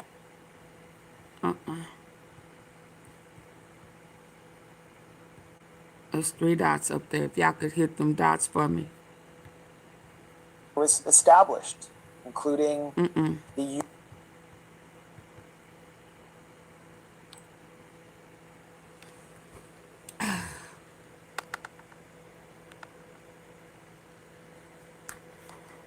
Okay, so y'all listen. Come on. Hit those 3 dots at the top corner right. Y'all, I ain't gonna say nothing. I'm gonna leave that alone. the master plan. You want to talk about the master plan? The master plan. Yeah, well, Jared Let's go, master plan. Kushner has unveiled the master plan for Gaza, aka the Master's Plan. He did this at Davos, the gathering of global elites, and this is the brainchild of the so-called Board of Peace, which is headed by Donald Trump with the blessing of the UN Security Council. Because recall that at a recent meeting of the UN Security Council, Russia and China did not veto a measure that basically makes Trump the leader of Gaza forever, even after. Who? They didn't veto, so who is the leader of Gaza forever? Who? You lying to me? Meeting of the UN Security Council, Russia and China did not veto a measure that basically makes Trump the leader of Gaza forever. Even after he leaves the White House, he'll still be the head of the so-called Board of Peace. And so Jared Kushner on the plan for Gaza, as people are still being killed every single day by Israeli bombs. Can y'all believe the UN this? Security Council, because recall that at a recent meeting of the UN Security Council, Russia and China did not veto a measure that basically makes Trump the leader of Gaza forever. Even after he leaves the White House, he'll still be the head of the so-called Board of Peace. And so Jared Kushner unveiled their so-called master plan for Gaza, as people are still being killed every single day by Israeli bombs, as people are still suffering because they lack food, they lack shelter, all being blocked by Israel, as infants are still freezing to death. Jared Kushner went to Davos and presented to us What you this go there? dystopian master plan. This is Jared Kushner, who nobody elected, who is not a member of the U.S. government, has no official position.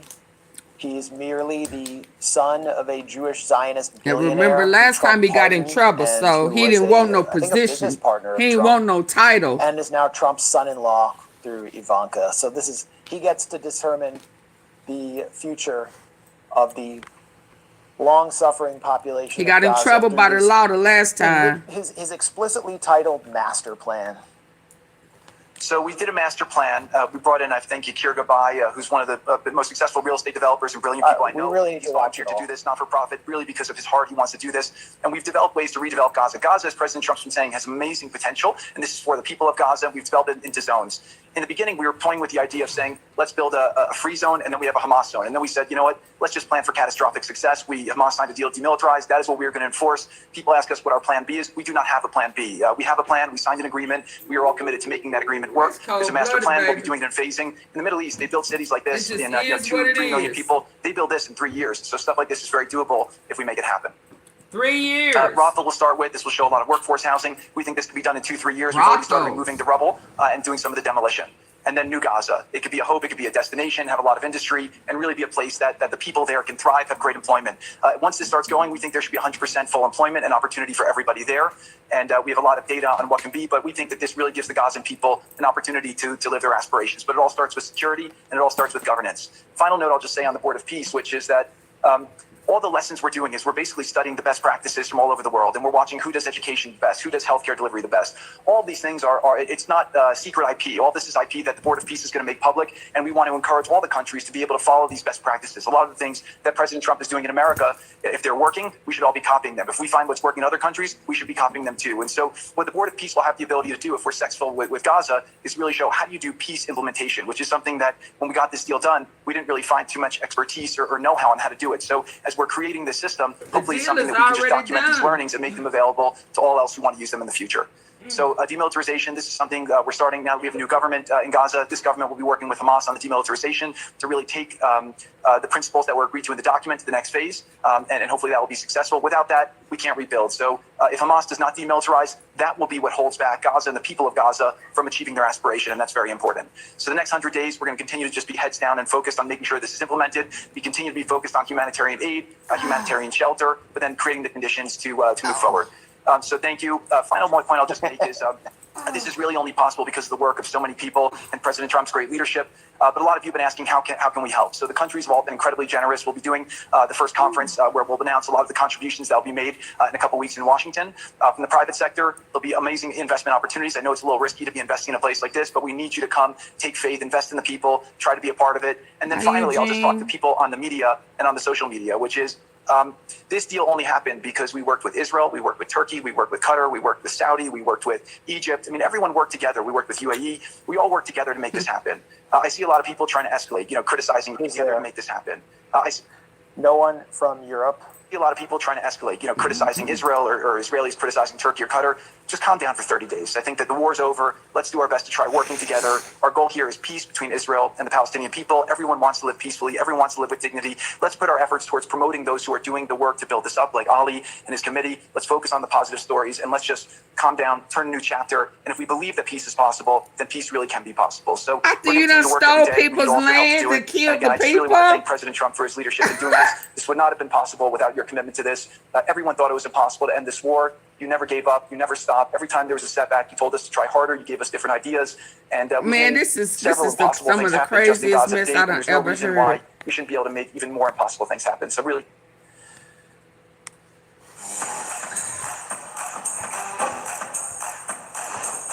And we got somebody that has gotten killed in Minnesota. We're not talking about it. We're not even thinking about it. This done slid. Jewish hey, a room shaker. This done slid through the cracks, y'all. We was focused on the ice. We sliding on the ice down the hill. We ain't even realizing that it's ice. The sun came out. Folk was out playing. Hell, ain't none of that shit melting, though. Since when did the sun not melt? A little. I mean, I've been looking when I was able to get up. I look out the window to see if the ice is melting. None. I didn't see none. I'm just saying, when did that happen? And so now we got a young man that got unalived, they say. But hell, I just saw what they said. He a crisis actor, and this is the second time he done been unalive. And I said, I know I saw that with Tyler Robinson, and I know I saw that with that old man who said it's me. It was me. I did it all by myself. So I'm like, well, what is this? Then the Epstein files go, because they was finna tag his ass with them Epstein files. So we ain't talking about that. Then Sasha Riley came out. I mean, was fin to wear them Jim Jordan, a Supreme Court, Biggs, Lindsey Graham. He was on Air Force One. Is that Air Force One? I don't know. Y'all forgive me. And he was loopy, talking crazy, acting crazy, because they had found out that Sasha was surfacing. I don't know what they gonna do about what's her name? What baby girl name is Janae? What's her name? John Benet Ramsey in them Epstein files. I don't know what they gonna do about that. Oh Lord, oh Lord, Auntie Fee got to get well, cause the picture that they showed with that little Catholic school uniform on, one of them pictures done showed up in the Epstein files. I said, Lord, Lord, Lord, the world ain't ready for that. Now we hearing that they done already started rebuilding condominiums, waterfront, brothels and stuff out in Gaza. They got a whole government. And Trump is going to be the leader of it, whether he in office or not. And y'all wonder why all of this chaos and shit is going on in the U.S., but he is wanting a Nobel Peace Prize for foreign countries. What the hell what about the peace in the U.S.? He said the you who? Sasha who? Oh yeah, we don't care nothing about that right there. Cause when it's all said and done, y'all gonna be broke. Third world country. And we gonna be living it up in Gaza. And we're not gonna let y'all come over here. And forget the people that we done stole and unalive. Forget them. We finna make money. This is gonna be, what did the Bible say? He's going to prepare a new place. Yeah, that's their new place, y'all. Right there in Israel. Now, I know it's 1948 Israel. I know it's Rothschilds. I know. But they ain't paying no attention. Hell, they dumb. They consumed in shit that they shouldn't even be concerned about. They ain't paying us no mind because they don't think it has anything to do with them. Yeah, so we are going over here and preparing a new place. And then we telling them that this is a fight over two brothers. We want them to think it's over Jacob and Esau. And yeah, they going to keep believing that. And we going to have the evangelical preachers, the mega churches to continue to preach that lie.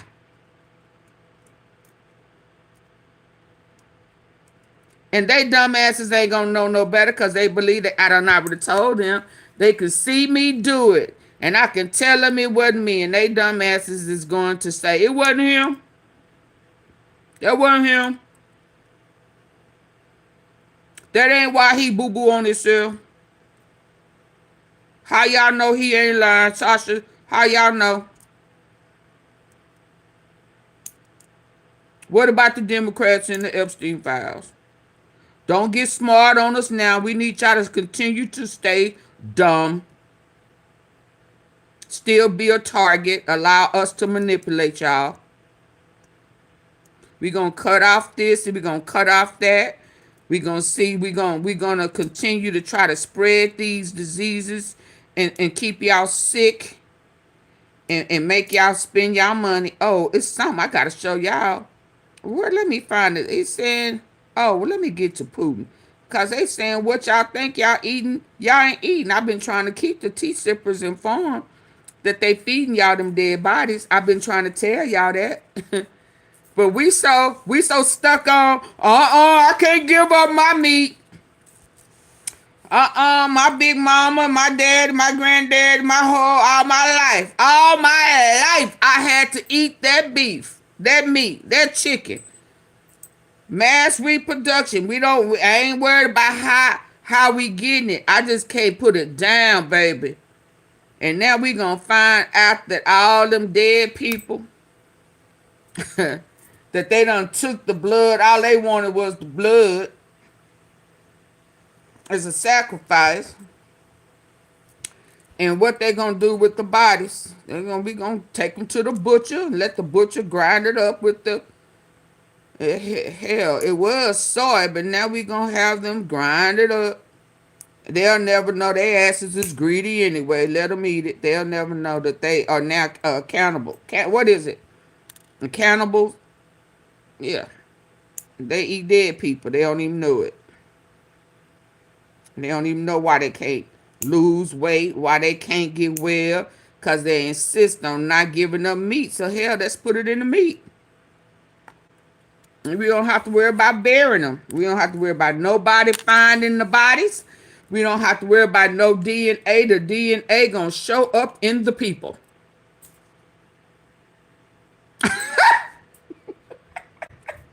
I'm laughing, but it's the truth. It's the truth. And this is why I can't stand to hear people talking about, I'm with Trump. I understand where he coming from. I don't know why, because he ain't never told nobody the truth. And we over here eating on our own people. Because that's how they done fed it back. But let's carry on. Hit the like button. Don't get mad at Auntie Fee. I've been trying to tell y'all on the cool. I've been trying to tell y'all, everybody out. Now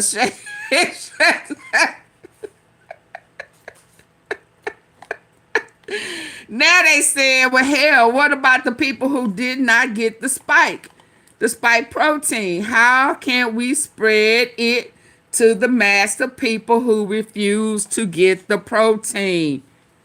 Spike, the cocktail. Yeah, so now they working on that. Right now, not everybody, but a lot of people got that cabin fever. They stuck in the house. They like bunny rabbits. Go get it. Go get it. Just in there. In there. All over the house. Go get it. Go get it. Big Daddy, meet me in the closet. Big Daddy, meet me in the bathroom. Just having some good old fun. Huh? We ain't had this much fun in a long time. We needed this winter break. Uh-huh. Yeah. And which one of y'all got that shot and which one of y'all didn't get it? Well, both of y'all got it now. I'll let go get it, Big Daddy. Yeah. Mm-hmm. They done figured out a way to be able to pass it through sex. They say, up them diseases. We finna make sure y'all get those protein spikes by way of intercourse. Every 5 minutes, somebody in the fridge. Toe jam doesn't taste that bad. Y'all know I'm hurt. Y'all listen, stop. Just getting it. And the next thing you gonna find out that you done had that cocktail and you gonna be like, no, I didn't. I did not. Hey, Purple Flower. And they gonna be saying, now what about your husband? What, huh? He got it, but I didn't. Well, hell, have you been ucking? You got it too. That's what's going out there now. You can't even make love to your husband in peace. They are trying to force. I kept saying, why are they trying to force this shit on people who don't want it? So you gonna force me to take this? So now what? Yeah, y'all better be. What is that? What is that? That cocktail, that detox. The whole family need to stay detox to get that spike protein out. Even the ones who don't even know they have it, because they're doing trickery stuff, y'all. Oh Lord. Oh, yes, Lewis. Yes. Yes. Can't even make love and peace and harmony without being saying, okay, now you gotta sit to my, what's your chart? Show me your chart. Do you have any 3-letter sicknesses? Now you gotta say, okay, did you get the cover shot? Okay, I need to see your record.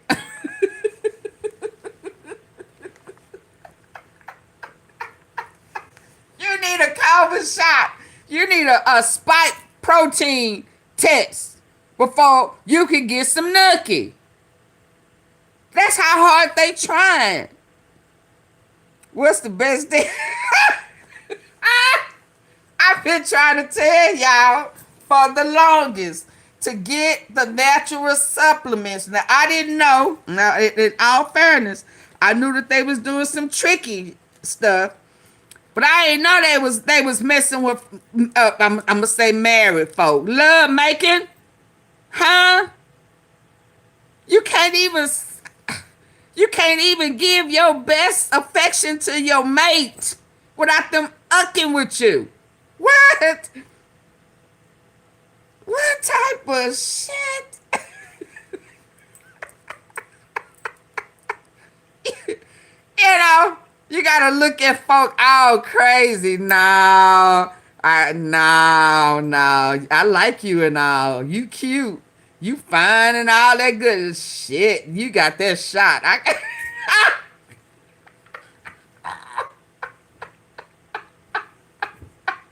I'm laughing, but I'm serious. When I had my little run in the other day, I was talking to a classmate today. Even everybody's like, you need to go to the hospital. And in all my life, I've never really felt like I needed to go to a hospital like I did the other night. But I was too scared. I was too scared to go to the hospital. Not knowing what they was going to come up with or say something. I was in pretty bad shape. I ain't gonna lie. But Lord, I'm like, no, Lord. And now, first of all, it's ice and stuff out there, so I know I don't. But Lord, what if I don't wake up in the morning? So it's just crazy. But I was afraid to go to the hospital. I don't want you putting nothing in me that I don't know what it is. I don't want to be signing for shit. I just no. And that is sad. I'm almost got tears in my eyes, but that is sad that you don't even trust the hospitals, the places that we are supposed to be able to go to get us better, to really see about. Like, why do I pay money for insurance? Why do I pay money for unemployment? Everything that comes out of my check, what am I paying for it for? What is going on?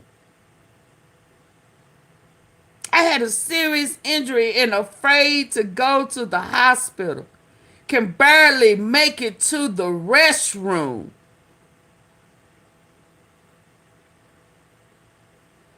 Because you don't know what these people finna put in you.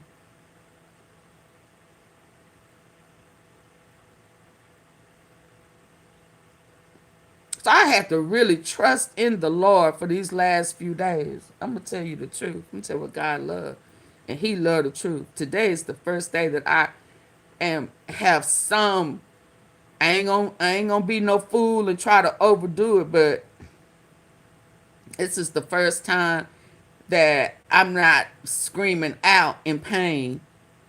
Because there have been a couple of times I made a bad move and that pain was excruciating. And I am not even taking any pain medicine. I've not taken No nothing. No ibuprofen, no. I thought about a muscle relaxer. I thought about a whole bunch. I ain't taking nothing. Because of all of this corruption that these people are doing on purpose to take us out. How you gonna have safe sex? It's like, shit. Now I need to know. Did you get that shot? When was the last time you went to the doctor? Hell, now you go to the doctor, whether you know it or not, they are putting it in it. You had some lettuce. They talking about putting it, the spike protein in lettuce and stuff. Why? Why is there such an attack on the people? But yet, and still, you steady taking our money and taking away from. So it's like triple taxing us almost. You take it out our check, and you taking our jobs. And if you lose your job, hell, you can barely go get assistance. They playing with assistance, and if you of a certain age and don't have no kids, Arusha could just send that to me in Chicago. If you of a certain age and don't have no kids, you can only get assistance 3 months in 3 years. What in the hell have you been paying for all this time? I want to know for real. I have to play that room shaker. Let me finish these people up. It's getting bad out there, Lord. You know, and it's, what's the $2.99 charge? And they steady, Lord. Yeah, you know, you gotta check folk disease chart, and they spike protein charts. Cause they trying to give it to you. And they gon' the one, that good old loving. You have to look at it with your side eye now. Be like, God damn. Is it worth? Ow! Oh, Lord. Oh, you can't raise that leg up. You better think like, Big Daddy. Mamacita.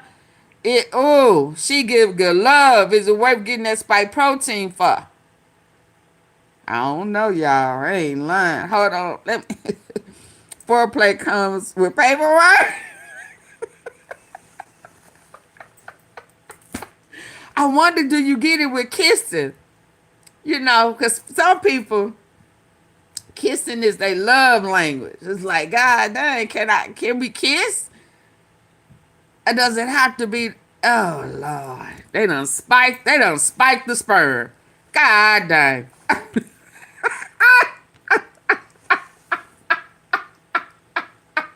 They done spike the juice. Redesign Gaza into a biometric. I'm done with that. We understand what's going on in Gaza. Let me move on. With the support or consent, they done spike the juice. Who want to buy into Trump's play board for peace, which requires a $1 billion pay. $1 billion pay. It's modeled. The logo is modeled after the UN Security Council logo, but with. That's why he didn't go to that United Nations meeting, because he knew he already had a plan. Let me move on. They playing hard, y'all. They don't mess with the goodness and the pickle. they messing with all of that. They messing with all of that. Lord. Hold on. Epstein files. Hold on.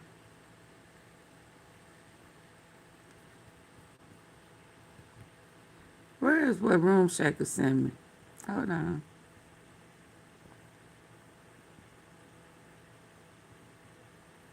There you go.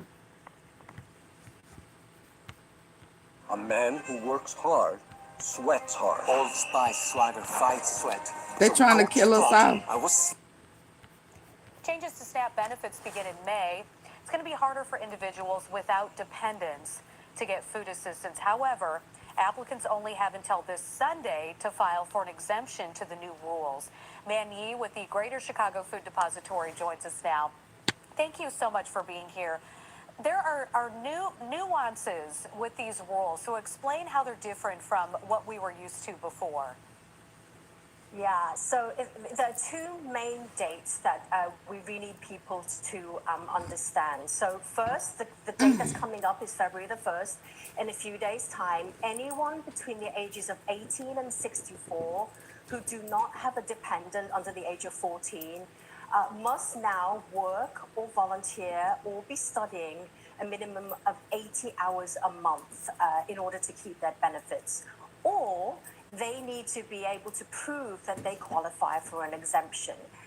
Now, what we mean by an exemption is, for example, anyone who has a child under the age of 14, or anyone who's pregnant, or anyone who has a disability that prevents them from working. So SNAP participants who cannot prove either of those two things, that they are exempt or that they are unable to meet the work requirements, will only be allowed to get 3 months of benefits over 3 years. And so that's why it becomes really important for them to notify IDHS, the Illinois Department of Human Services, if they are exempt. Otherwise, IDHS will start counting February as one of the first of your 4 months of allowed benefits. So it becomes really important for you to let them know. How do you apply for an exemption? Is this something you have to do online? Can you call a number? Can you go to an office?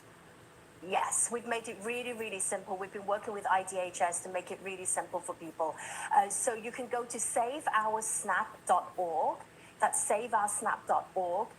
On there is a screener where you can just answer a couple of questions and it will let you know if you are exempt.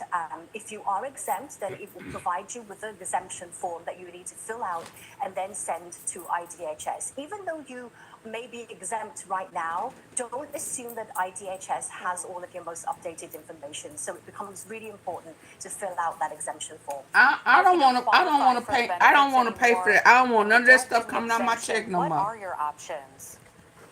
Then unfortunately, I don't want anyone none of between that the coming ages out of my 18 check and no more. 64 are going to be subject to those work requirements, then send to IDHS. Even though you may be exempt right now, don't assume that IDHS has all of your most updated information. It's gonna be So it hard becomes really important to fill for out me to that give exemption form. foreplay through. Now, if you don't qualify for the benefits anymore and you don't get an exemption, what are your options? Then unfortunately, anyone between the ages of 18 and 64 are going to be subject to those work requirements of having to satisfy work or 64. volunteer or be studying 80 hours a month in order to keep their benefits past May. So May is the second. May the 1st is the second date that we are warning people on. That February becomes the first month that you of those 3 months of allowed benefits. March, April, and then come May the 1st, if you are not able to satisfy those work requirements and you don't have an exemption, unfortunately, you're going to be kicked off the program. How is the Greater Chicago Food Depository, man, preparing for this? Because I assume you're going to have some additional people. Folk gonna be stealing. Yeah, we are bracing ourselves yet again for another hunger crisis. We saw during the pandemic, and we also saw actually during the recent government shutdown in November, what happens to our SNAP participants when they lose access to that important lifeline. And so we are bracing ourselves because we are expecting a lot of those people, around 200,000 SNAP participants in Illinois, we believe are at risk of losing benefits. They're going to start showing They already know that. And we're working as hard as we can. And that to make sure we money have enough food at our pantries. going over to Garza. Annie, with the Greater Chicago Food Depository, let us know what we can do to help as well, because I know Fox 32 has been a good partner with you guys. So please let us know. Thank you so much. Thank you for your support. Ain't this crazy?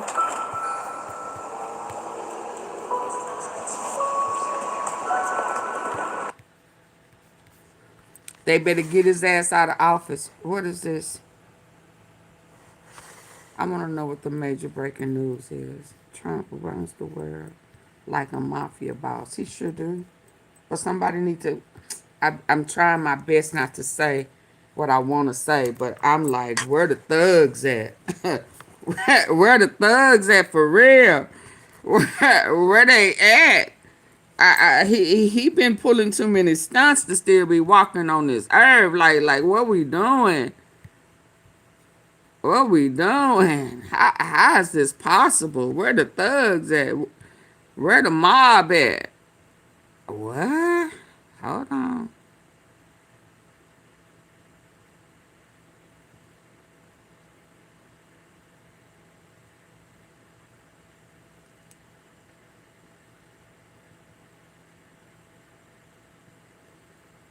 Hold on.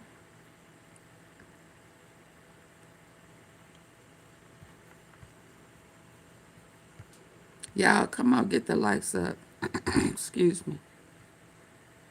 The real.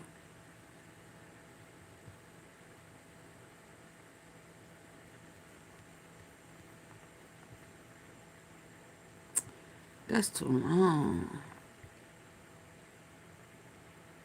Let's go here. It's like to go on a.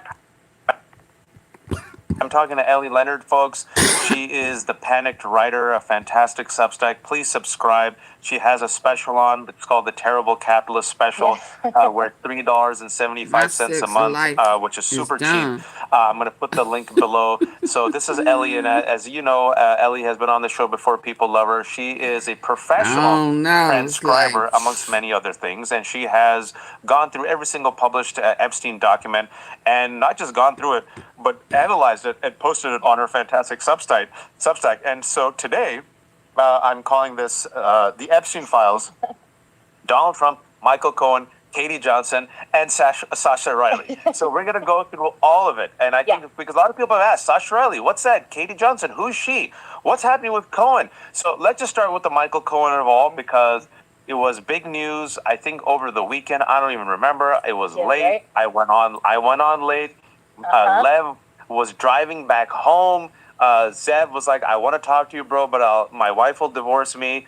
I didn't even reach out to you because I know you have 4 kids. Well, Lev was texting me at 2 a.m. going, we got him. And that's why I'm like, I'm not even going to bother Ellie. She has 4 kids. And then we talked to you on email. So for those who don't know, for those who are confused, can you explain to them what's happening with Michael Cohen and how it is directly tied to the Epstein Files? Okay, so we had a little get-together, I think it was on the 18th of December, where we were doing a breakdown panel of Trump giving kind of a nothing burger speech, 21-minute speech. Michael was on there, Zev was on there, I was on there, Nick came on after I did, you were on before me. I'm trying to think if there was anybody else on there with us, but at some time toward the end of the conversation, we're about to log off, we're about to go to sleep. Zev had just asked kind of a vanilla question about the Epstein files, and Michael Cohen went on the defense. And I thought, I don't think any of us were ready for it or expected it, but it was kind of a blow up. After that, he spoke with Lev. He said some really horrible things about Zev. Again, more defense, more yelling. It was on Zev's show, right? It was Zev's channel. Yes, it was Zev's channel. Zev was not doing, it was like, I don't think it was even confrontational. It was very calm. It was Zev. He's a calm person. And then, days go by, they're dealing with the kind of aftermath of that. And that was weird. That was really complicated, trying to work it out. And then I had been crowdsourcing my Substackers to dig through the Epstein files with me. Cause I don't come here with a whole lot of experience in doing this. So I figure if I can do it, we can all do this. And so we've all just been digging. I've been giving them my Dropbox links to the files, and we've just all been digging and kind of going over what little pieces we can find. And one of the things that we found was that somebody sent me an email, and they asked me, to remain anonymous, and that's fine. But they sent me this email that was from, I think it was from this last drop. I don't know if it had been published before that, but it was from this last drop, and it was from the second file. And we dug through it, and I found it. I made sure it actually existed in the files. And it was an email from Michael Cohen's lawyers that was talking about this thing called a Rule 35, which basically means Michael Cohen has been convicted. He's in prison. But if he has information, which according to them, he had information of things that Trump had said about Epstein, information he knew about Epstein that had come from Donald Trump, he could potentially trade that for a lighter prison sentence. There you go. This was news to most of us. But again, I'm not like a legal mind. I'm not super highly qualified. So usually my go-to is I'm like, hey, Zev, I found something. What do you think? And I give it to him and I kind of let him analyze it. And then he comes back and he goes, whatever he does. He came back and he was like, that's fire. And then he passed it along to Lev. And then Lev, has been doing what Lev has been doing. But like this is a big deal apparently. And and then, I'm just, because I'm a very glass half full person, I'm thinking, that maybe this is Michael Cohen's chance to come clean. He could do really great things if he was totally honest. He knows a lot of information. I'm a very Pollyanna person sometimes. And then you guys went on and like all hell broke loose. Like Lev was in my text messages. And then the next morning my phone's blowing up. And I saw that Michael Cohen had gone on a press junket on all conservative news. And I just thought that's a very odd thing for somebody who's innocent in all this, like to go on a press junket and start releasing all this stuff. And so because everything was so crazy, I was like, I'm going to step back for a minute. I turned my phone off for the day. I did some family stuff and I kind of came back that evening to check in, and it's turned into something else. Like it's I turn on Joyanne Reed. I read like JoJo from Jers. Like I'm reading all these things and I'm like, this is actually a thing. This is actually a big thing. And I don't know where it goes from here, but it's something that didn't go away. And so I'm just kind of waiting.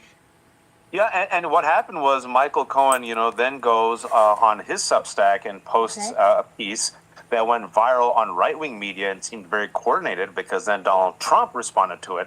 And he then says, oh, magically 7 years later now, let me just tell you all that I was coerced. He used the word coerced, which is the same language that Lisa Murkowski used to talk about the coercion of the DOJ against Jerome Powell. And he goes, Alvin Bragg and Letitia James coerced me. They made me do it. Yeah, they're like, what? How come you sat on this for 7 years? And what did they coerce you into doing? And so that means you lied? If you lied, what did you lie about? It was very, very odd. The fact that he now said this a week after essentially breaking ties with all his allies over the Epstein files, because apparently he was on also with Joe Walsh, and Joe was like, huh? And then he was also with Acosta, and Acosta was like, this is weird. And again, folks, what Ellie is saying, thank you for that recap. Some people said to me, why are you on with Michael Cohen? I'm like, I don't know, man. Zev invited me. I can't control. Yeah, it was totally wild. I was just like, oh, hi. yeah, literally. I was like, all right, it was going to be Ellie and Zev. The next time I know it's Zev, Nick, Lev, and then Michael pops on. And he was being a little weird and rude. I did my part. I leave. Ellie comes on, and this happens. And so to me, Ellie, a Rule 35 is literally they're telling the prosecution, yo, I got something you might have. Let's, quid pro quo. Let's commute this. That's literally what it is. It's information to commute your sentence. So Michael was in prison. It's 2019. It's like right before COVID. Jeffrey Epstein gets arrested. Michael's like, oh, because folks, are you telling me that his attorneys on their own are just sitting there and bullshitting Ellie and calling up, the SDNY and saying, without Michael Cohen's knowledge, we're going to offer, this quote. So that means Michael was probably sitting there saying, yo, tell them I got stuff. I've heard things. So to me, the question is, what does he know? What does he know? Like, what does he not know? The guy worked for Donald Trump for 14 years. And during the time when Epstein was public knowledge, it was right after their alleged friendship broke up.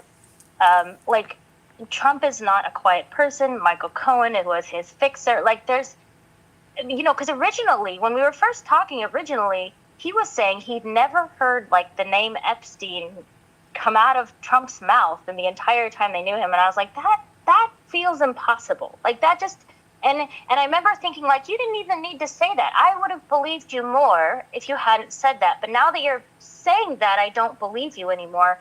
And so, and then, and I was telling this, I don't remember who I was telling this to, but like during all this time when Michael Cohen was attuned to what people have said. And I remember a couple of months ago, it's something Can y'all hear me? Can y'all hear me? I was surprised about Michael Cohen, all the talking. Can y'all hear me? it kicked out. But hold up, let me jump forward. It looked like that man that looked like that other, I can't remember what detective show he remind me of, but he done got put out. He gotta go. He gotta leave Minneapolis. One of them CSI shows. He looked like one of them, that guy on the CSI show. At least 20 people dead. What? Winter Storm. Okay, I have to come back to that. He looked like one of the guys with that scratchy voice on CSI. One of them. Come back again, Auntie Fee. It went out again. Y'all can't hear me?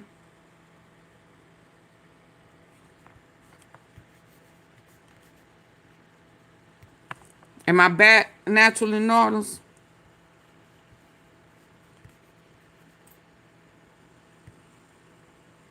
There go that John Benet Ramsey. Can y'all hear me? Sara Lee Delightful Bread, the great taste you love, with 45 calories per slice, is news worth sharing. Do you want free internet? Forever? Give me a one. Give me a thumbs up. Tell me if y'all can hear me. This is a photo of John. In a pretty unprecedented move, one Republican candidate just revealed how the dam is breaking, not just in Minnesota for Republicans, but across the country as ICE is in the process of destroying the GOP's reputation. I announced the end of my campaign. I have two primary reasons for this decision. Number one, I cannot support the National Republican's stated retribution on the citizens of our state, nor can I count myself a member of a party that would do so. I support the originally stated goals of Immigration's and Customs Enforcement's Operation Metro Surge in locating and deporting the worst of the... Can y'all hear me? Naturally Nautilus, can you hear me now? You said I went out again. We return to our top story. Tensions are high in the Twin Cities after the second deadly shooting by a federal immigration officer. Protesters are calling on the federal government, including ICE and Border Patrol agents, to leave the state following the death of ICU nurse Alex Preddy on Saturday. CBS News is now learning some Border Patrol agents will soon be leaving Minneapolis, along with Border Patrol Commander Gregory Bovino. Bovino stirred up controversy over the weekend with this statement about Preddy, which he made without providing evidence. This looks like a situation where an individual wanted to do maximum damage and massacre law enforcement. CBS News immigration and politics reporter Camila Montoya Galvez joins us now. What can you tell us about this partial drawdown?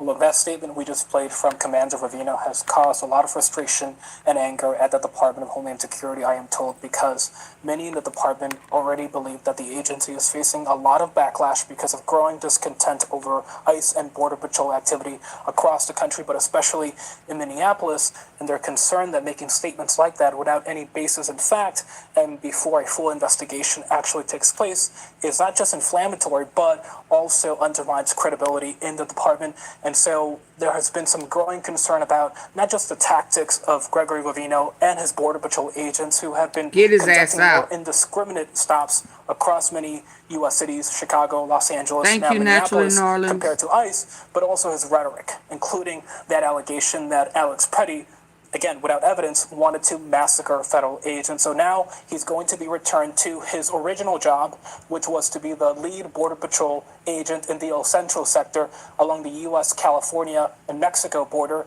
He will continue to be there for...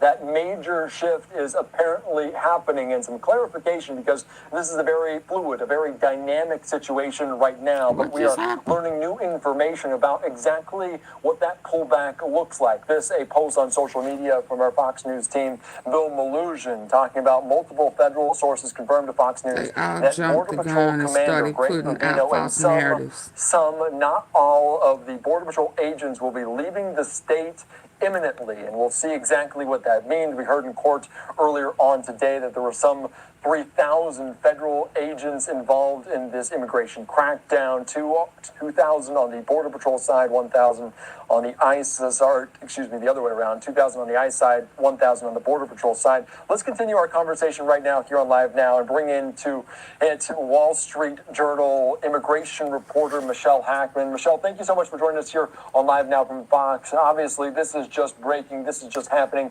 as we speak, but the pullback appears to be happening. What do you know? What are we learning at this hour? Yeah, it seems to be a really deliberate, almost U-turn, a de-escalation of what's been going on in Minneapolis. I've been speaking to a lot of people inside and close to the administration, and it seems like this second shooting has really hit people a lot harder than the first one, that they're feeling like, oh gosh, this is really on us, this is too much. I've been hearing reports that the president has been expressing those views, that this has become too much for him. He's seen the polling. And so that's how I'm reading all these steps. I mean, they've asked Bovino to head out, to leave imminently with many of his agents. We don't know precisely how many are leaving Minnesota. But he's also asked Tom Homan, who, sort of has a different approach to these things. Tom Homan is someone who likes to work more methodically. He doesn't like the sort of approach of these huge roving patrols doing street sweeps the way they've been doing. Yeah, that is a very good point. And obviously, leaving and 3,000 federal agents removed, that might not be the goal, because we heard from Amy Klobuchar, we've heard from Minnesota Governor Tim Walz that they still want immigration enforcement on the ground, but they want it done responsibly. But they haven't been targeting immigrants. What exactly, how limited and how much of a pullback could there be? We don't totally know yet, but 3,000 agents is really an unprecedented number. I just want to give your viewers an idea.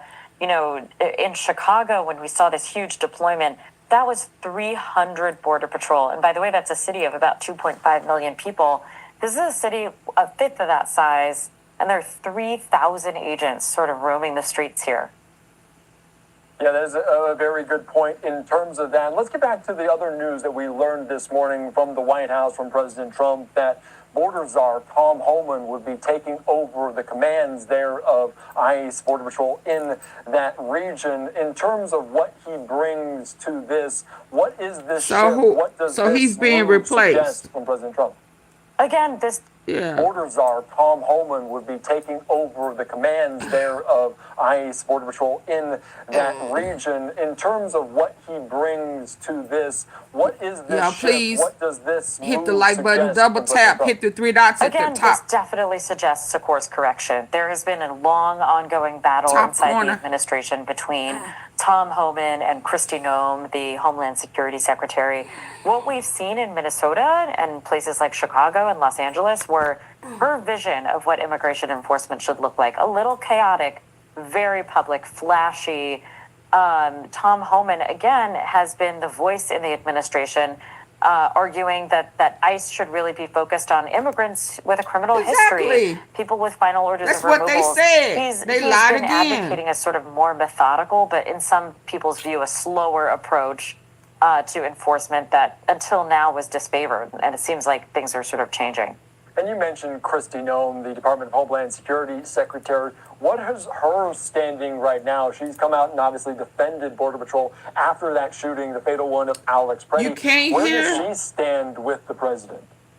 It's not totally clear to us how the president views her at this moment. He has been supportive of her in the past.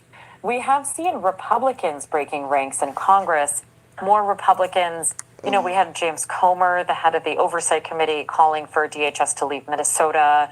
We have seen other Republicans saying, we want to hear, senior leaders from DHS coming to testify.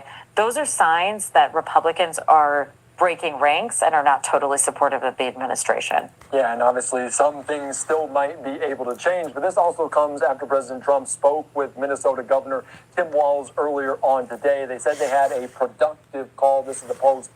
from social media. Tim Walz called me with the request to work together to respect Minnesota. We are looking for any and all criminals that they have in their possession, and obviously characterized as this. I said there was going to be an impartial investigation into that shooting, the deadly one of Alex Preddy. How much is this a step forward, a shifting of the temperature, a cooling of the temperature to have these two individuals together? Because we've seen Minnesota officials before speak to members of the administration. Did this conversation cool temperatures?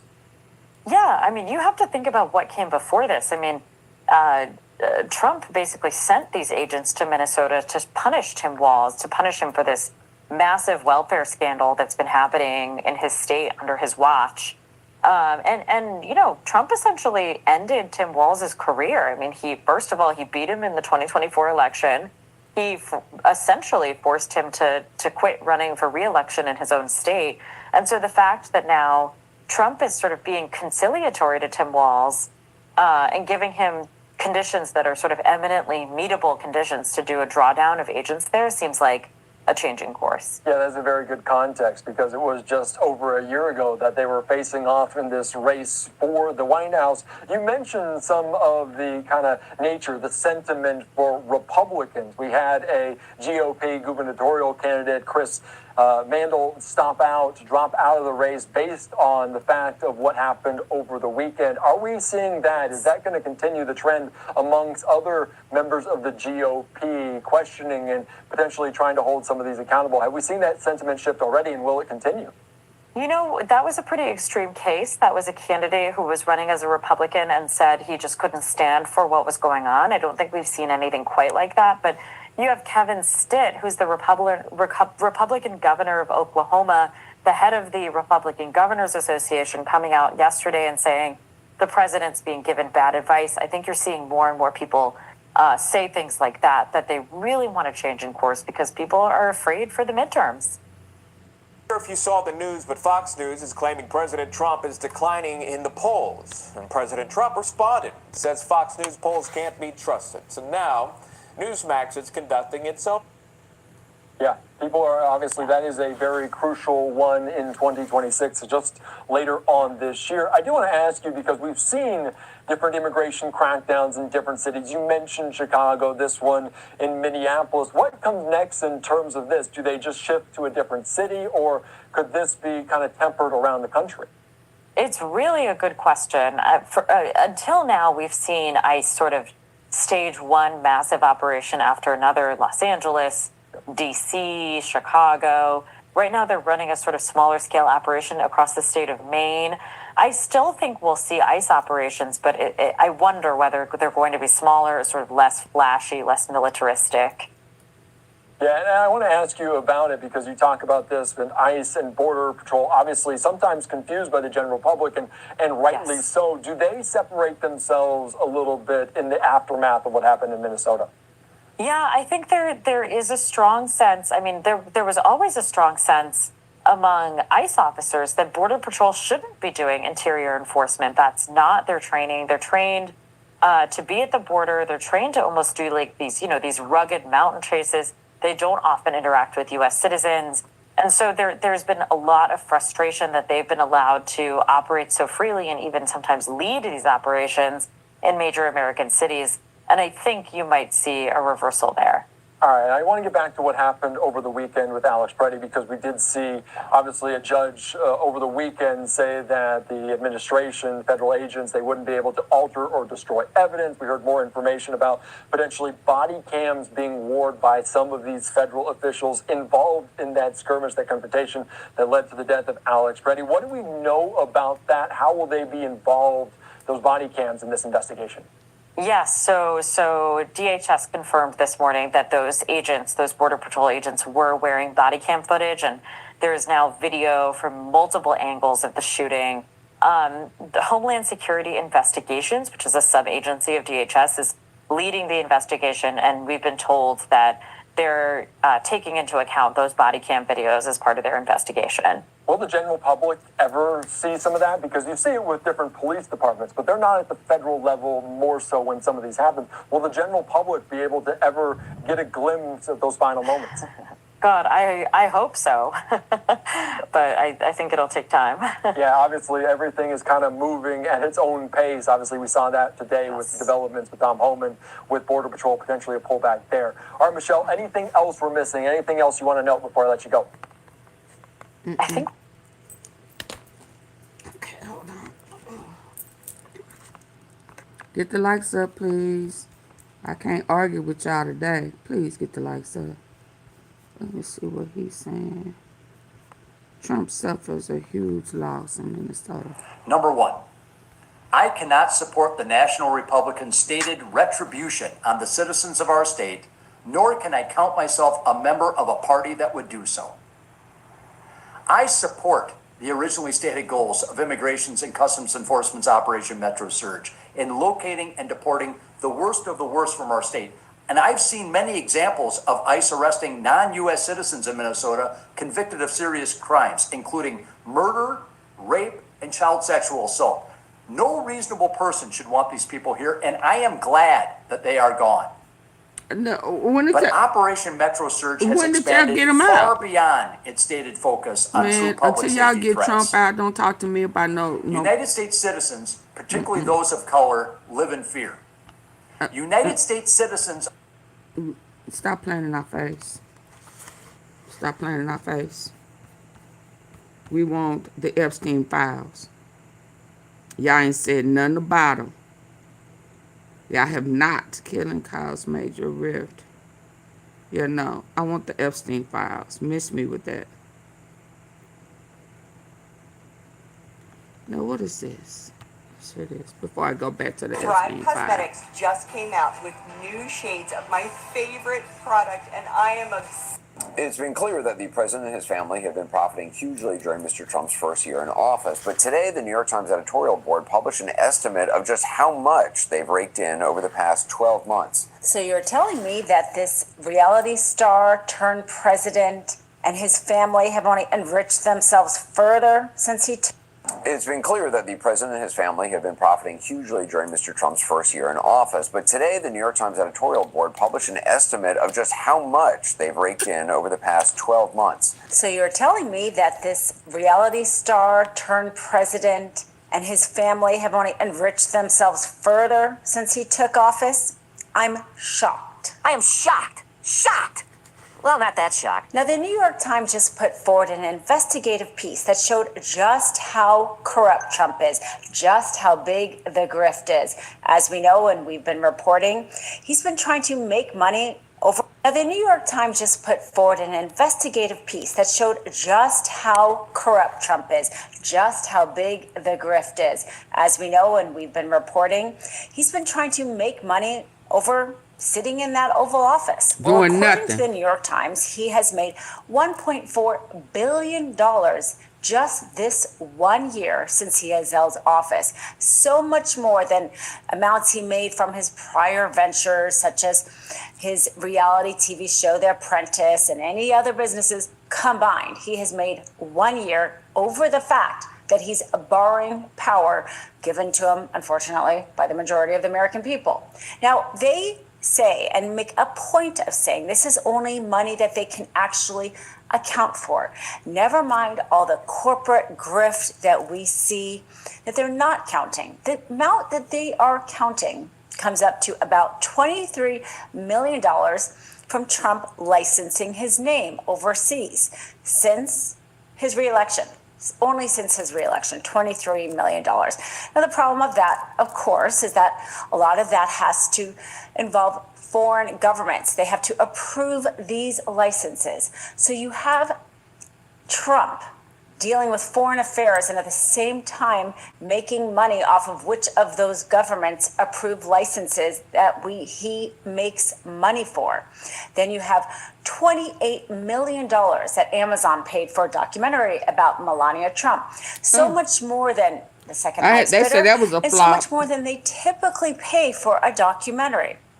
Could it be about the fact that Amazon had many antitrust issues in front of now the Trump administration, or the fact that, as we know, he wants to get to space, and that also requires government approval?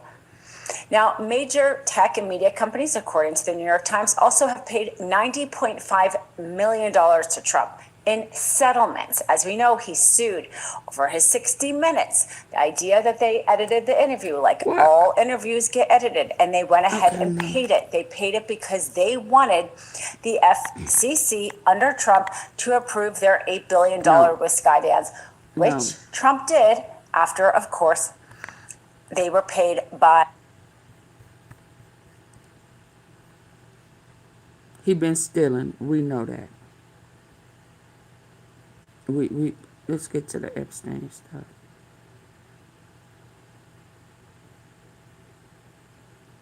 Sasha who?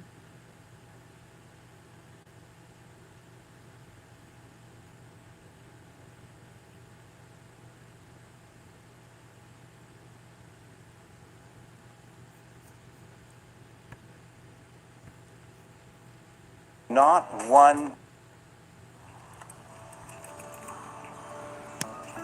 To me, wellness is a sense of contentment in the here. World that we all live in and share with. If you've listened to the recorded interviews of William Sasha Riley, then you know that the accounts he presents of his life as a child sex trafficking victim are extremely dark and disturbing. For me, they literally changed my view of this world that we all live in I agree. and share with each other. I suppose if you've listened to the recorded interviews of William Sasha Riley, then you know that the accounts he presents of his life as a child sex trafficking victim are extremely dark and disturbing. For me, they literally changed my view of this world that we all live in and share with each other. I suppose the thing that changed for me was my core belief that all people, or at least most people, are fundamentally good, but some just turn bad for one reason or another, probably because of their own life experiences. Trump is I standing now by a question cash that register. belief. Yep. I now Cha-ching. wonder if some people are just evil. And I wonder if these people tend to set up ways to find each other, cooperate, and work together. One of the things that stood out to me, apart from the sheer depth of depravity that Sasha Riley recounted in these interviews, is the fact that he was subjected to the very worst of this evil. Yet he seems to have remained a good person. In fact, he seems outright committed to the idea of being a good person. You even hear him say, I don't want any money. I just want to help raise awareness of this so that it can be stopped. Something to that effect. So the question that a lot of people are asking right now is, do you believe it? Do you believe Sasha Riley? Yes. Absolutely. I'll certainly say that I believe him. And if his accounts are somehow debunked down the road, then I'll say that I was wrong.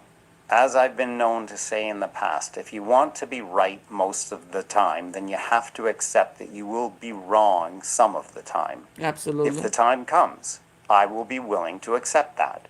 As for right now, I believe Sasha Riley.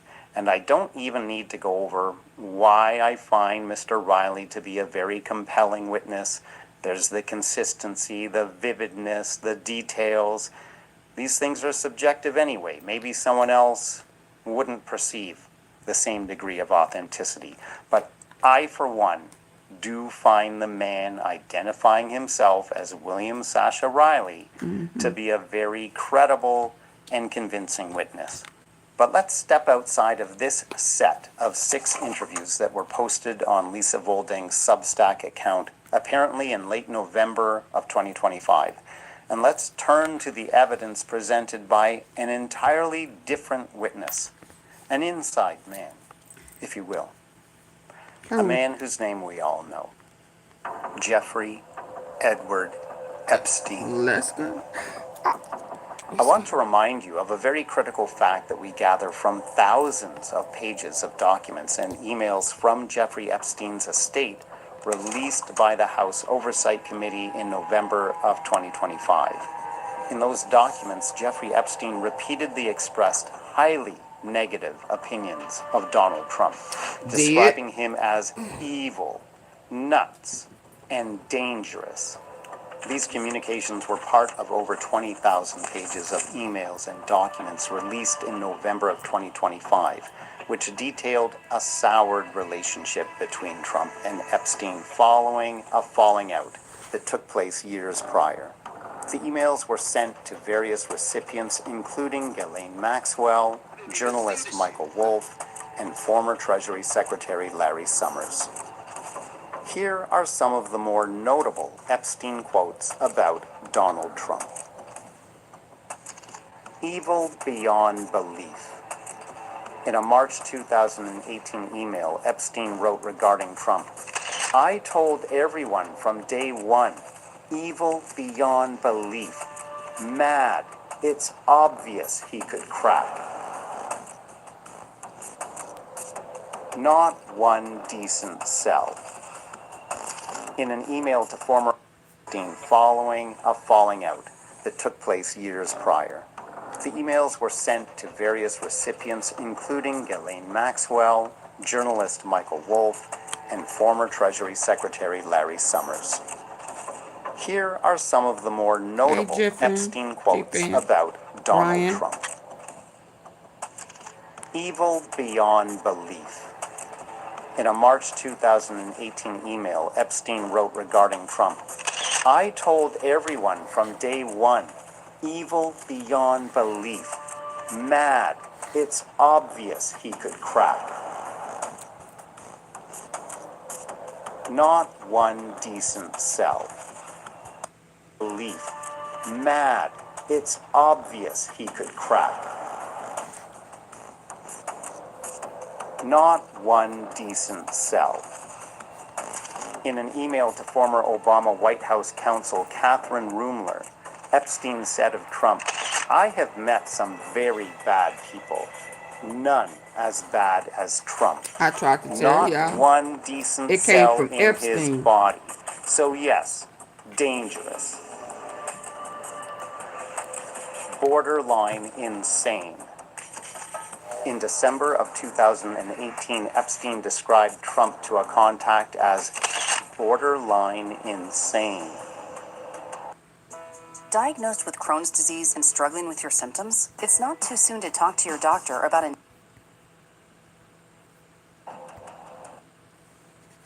Y'all, I need for y'all to double tap, hit the three dots at the top corner, and the three dots at the top. Dirty. Dirty. Epstein referred to Trump's business practices.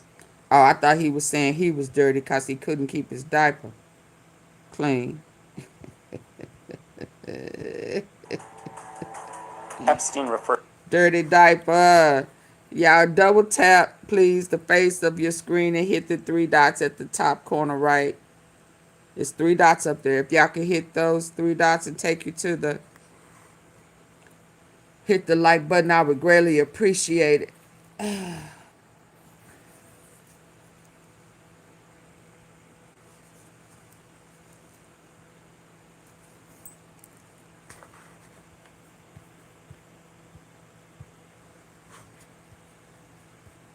I'm waiting for the likes to go up. I see some things don't even change. Even in sickness and in health. Oh my goodness. Get the likes up, please.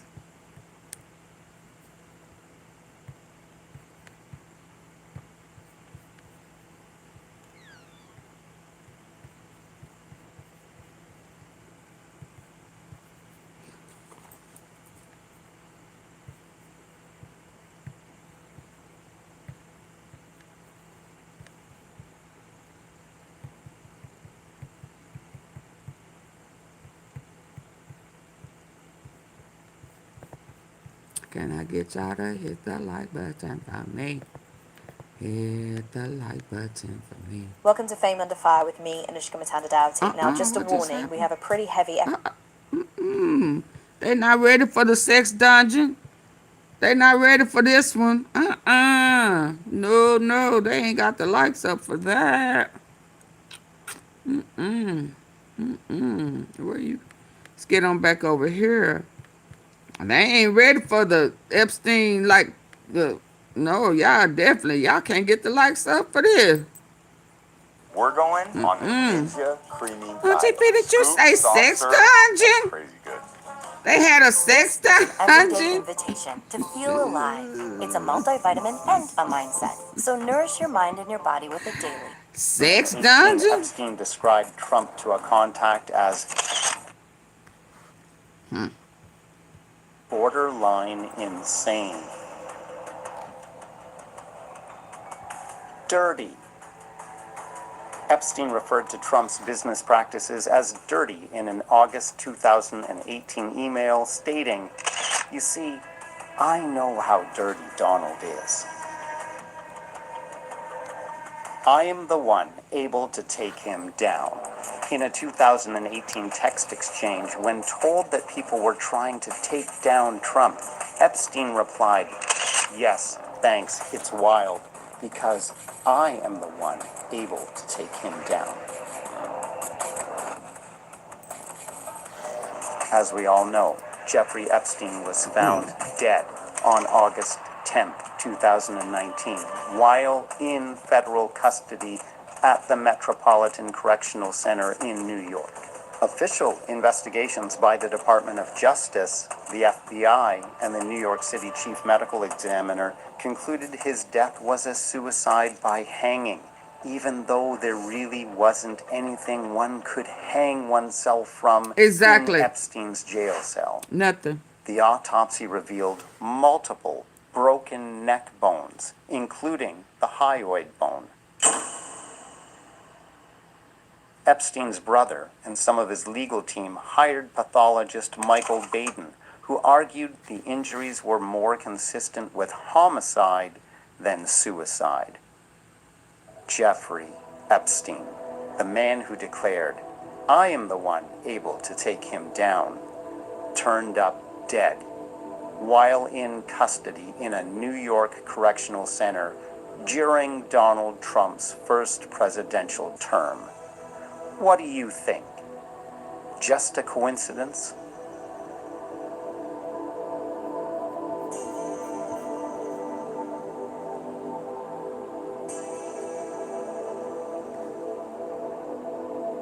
What I want to highlight here is the fact that Jeffrey Epstein is himself undoubtedly the world's best known human trafficker and sex offender. Proven, not alleged. But he described Donald Trump. He described him as evil beyond belief. Not one decent cell in his body.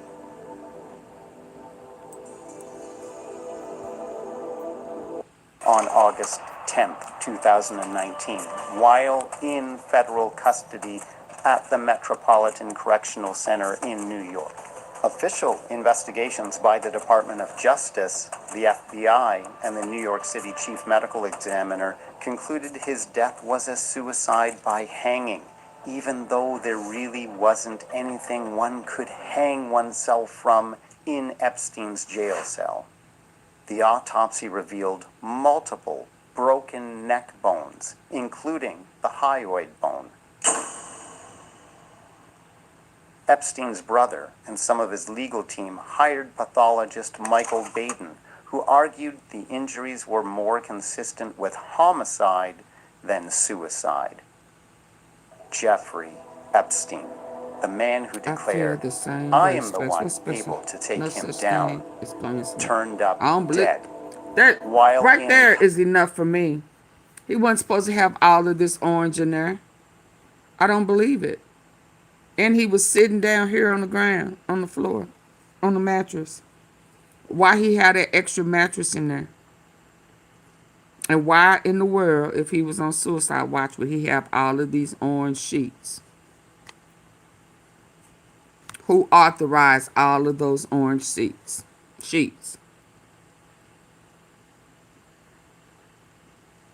Why? One man cell. Was he on laundry duty? Nope.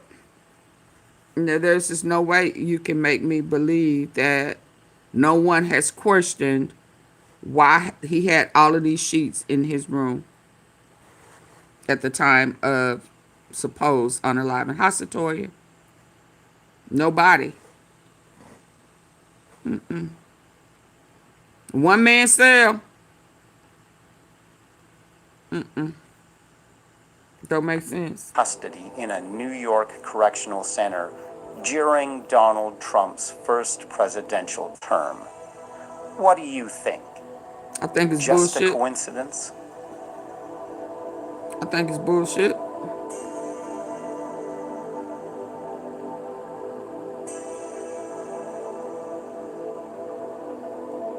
What I want to highlight here is the fact that Jeffrey Epstein is himself undoubtedly the world's best known human trafficker and sex offender. Proven, not alleged. But he described Donald Trump. He described him as evil beyond belief. Not one decent cell in his body.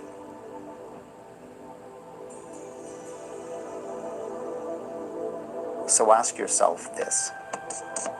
What would a person have to do to garner that kind of opinion from Jeffrey Epstein? And how do you suppose that would compare to the accounts that we hear of Donald Trump from William Sasha Riley?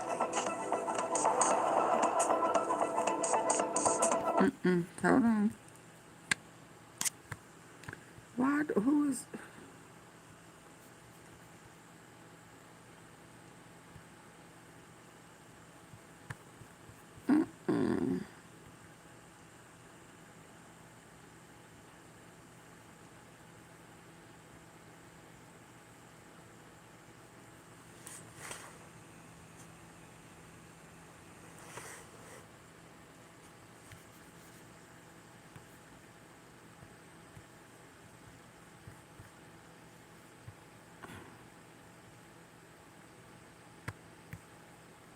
Welcome to Fame Under Fire with This me, been up Anishka here for a while. Matandowti. I Now, don't just a even remember warning, what we it's have a pretty about. heavy episode with graphic descriptions of lights up. sexual violence and some strong language from the outset. We're going to be going through the new federal indictment of retired Wall Street investor Howard Rubin and his ex-assistant Jennifer Powers. The feds allege that Rubin ran a Why he sex got that trafficking black eye? Why he got that black eye that they say that's like jumping in or some cult? Welcome to Fame Under Fire with me, Anishka Matandowti. Y'all hit Now, the just like a button. warning, we have a Trump pretty heavy backdoor episode with Epstein graphic as descriptions of sexual a bunch of violence time. and Yep. some strong language from the outset. We're going to be going through the new federal indictment of retired Wall Street investor Howard Rubin and his ex-assistant Jennifer Powers. The feds allege that Rubin ran a sex trafficking ring for over 10 years where, with the help of Powers, he would recruit and electrocute women in a room in a Manhattan flat he referred to as the dungeon. They have both pled not guilty to the charges. Did he say Joining me is our resident The feds allege that Rubin ran a sex trafficking ring for over 10 years where, with the help of Powers, he would recruit and electrocute women in a room in a Manhattan flat he referred to as the dungeon. They have both pled not guilty to the charges. Joining me is our resident trial attorney, Sean Kent. Hi, Sean. Hey, Anishka, how are you doing? I'm doing good. Like I said at the beginning of this program, this is a pretty heavy one. We've given several warnings to the listeners. You've read through the indictment and the bail letter.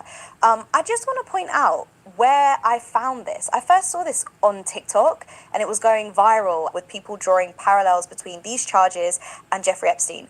You know, obviously, Howard Rubin is a New York financier, so I can see why people are making the link. But actually, if we look at the alleged crimes, there are no children involved in this whatsoever. There's no sex trafficking of minors involved in this whatsoever. None whatsoever. And the reason I want to point that out is similarly to when we had with Diddy, is because it changes how it's prosecuted, right? Because you don't have to prove coercion with minors, you have to prove coercions with adults? You have become like the legal expert in this arena now. You're exactly right. When you're dealing with adults, the defense is almost always going to be there was a lack of coercion, they were consenting adults. Almost always. So I can see this is doing the rounds on social media. People are a bit confused about what the alleged crimes are and how this is going to be prosecuted in a court of law if it, of course, gets there.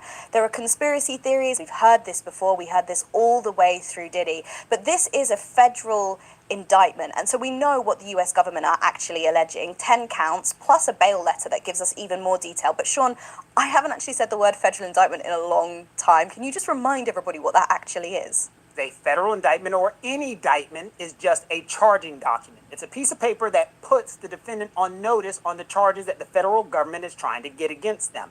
Some people make general indictments, some people make specific indictments. But the entire purpose of an indictment is you go in front of a grand jury who are a group of individuals in the jurisdiction where the crime is alleged to have occurred. They take information, they put it in front of this group of individuals, and they say, is it likely? Is there a chance? Is there a possibility that the person on the other side of the indictment could have done this stuff? And almost always the grand jury says, probably. And if they say, probably, the case is indicted, and that's what's happened here. Now that means he must stand forth against the United States of America, charged with the crimes that he's accused of. And remind me, the grand jury isn't a jury where we pick from a selection of the public. This is an investigative body. Yes and no. It is picked from the public, but it still is an investigative body. So they are not professional grand jurors, Anushka. What it is, it's John Q. Public. Like if you were in the United States, you could be picked for the grand jury, but that grand jury in a federal system sits there for a long period of time, for a significant period of time, and then they still investigate what's going on cases. Okay, so we're really going to get into the weeds of this. Like I said, part of this is dispelling conspiracy theories, but it's also extremely interesting and feels kind of similar to the Diddy trial in that these are intimate spaces where these alleged crimes are taking place, inside of a bedroom in a Manhattan flat or inside of a hotel room between two adults. The federal indictment alleges that from 2009 to 2019, the defendants Howard Rubin and Powers, together with others, operated a network whereby they recruited women, including Jane Doe's 1 through 10, individuals whose identities are known to the grand jury. Sean, can you just remind us, what is a Jane Doe? Jane Doe is just a pseudonym. It's an anonymous name that they put on when they don't want to release the name of the actual person involved. They want to protect the victim's anonymity. These women, it alleges, were recruited to engage in commercial sex acts with Rubin in exchange for money. Those acts involved BDSM. Now, that's an abbreviation for bondage, discipline, domination, submission, sadism, and masochism. During many of these encounters, it alleges Rubin brutalized women's bodies, causing them to fear for their safety and or resulting in significant pain or injuries, which at times required women to seek medical attention. It goes on to say, Rubin and Powers spent at least $1 million of Rubin's money operating and maintaining the trafficking network herein. So we have a charge of sex trafficking, we have a charge of transportation for prostitution under the Mann Act. If you are propositioned as somebody to do a commercial sex act and you say, yes, if you pay me this money, I'll do that, I'm willing to go here and participate in this. You don't have to be forced to be sex trafficked. It doesn't have to be against your will for you to be a victim of sex trafficking. That is such a nebulous question because remember, one of the lines inside of the sex trafficking allegations is force and or coercion. And so what they'll end up saying is you can force or coerce somebody and they not even realize they're being forced and or coerced. And that's what we learned from the Diddy trial, is they're saying you might have think you were consensual, but it wasn't consensual because you were forced and or coerced. And you remember Diddy's case, they offered an expert who specifically said a lot of these people don't even realize that they're under the trauma of coercion or so forth. So yes, you can fit both categories even if you don't think that you are being coerced. So it goes on to say between 2009 and 2011, it is alleged the commercial sex acts primarily occurred at luxury hotels in Manhattan.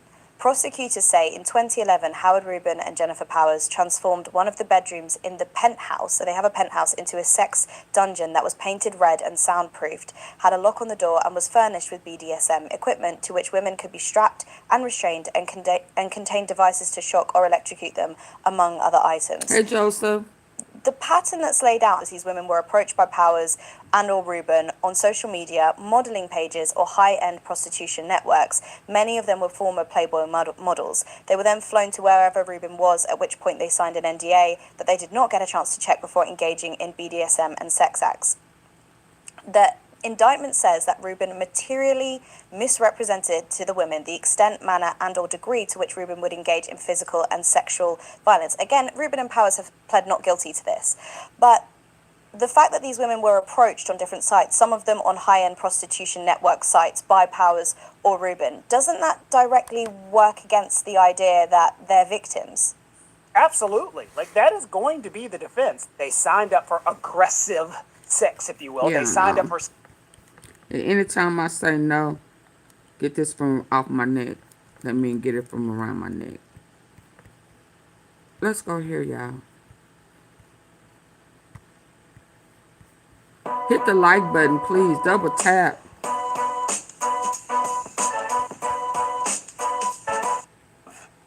His company, why would...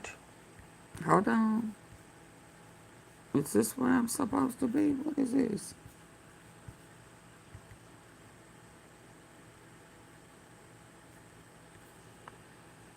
I don't want to be prejudiced, but I don't.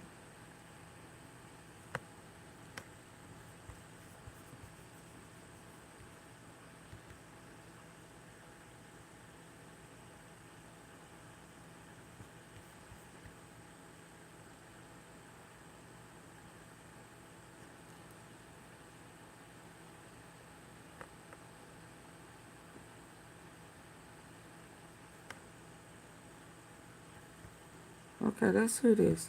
Thank you, his company be Satoya. mentioned Thank in the you letter? for helping me reach the And goal. from what I I need was one putting forth more. and from what I was seeing, this guy had to be pretty important in being as this letter writer Yeah, no, I don't want to do it like that.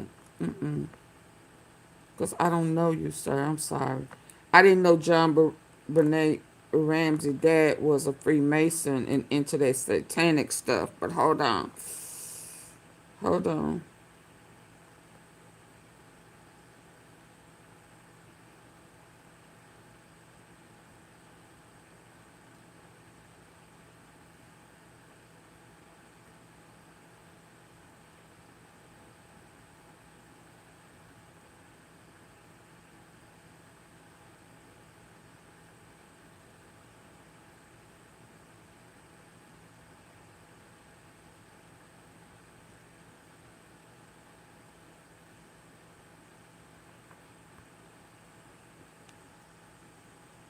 Hold on, let me try this one.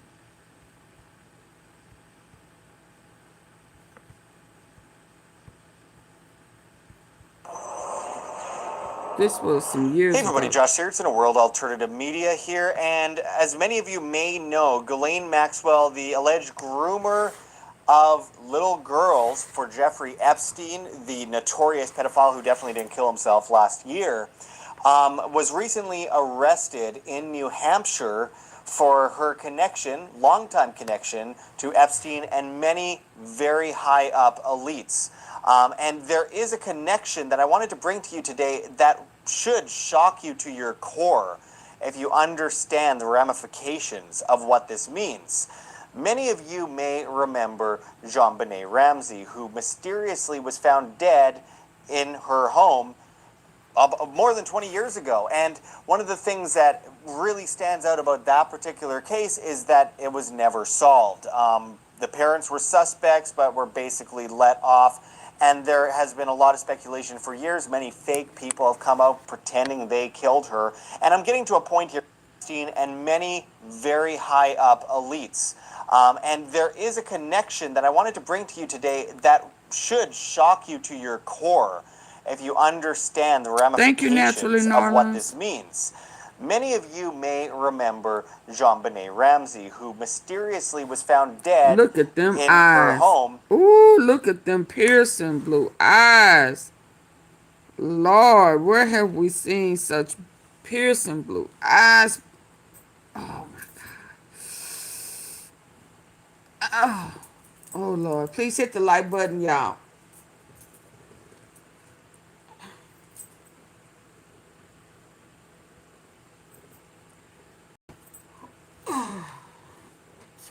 Hold on. Let me readjust. Mm. Mm.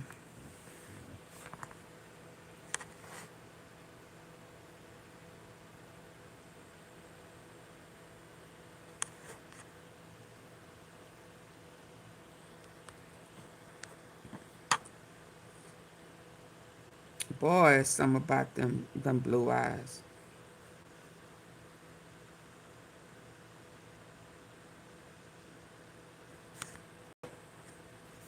Now, why is this picture? I've never seen it before.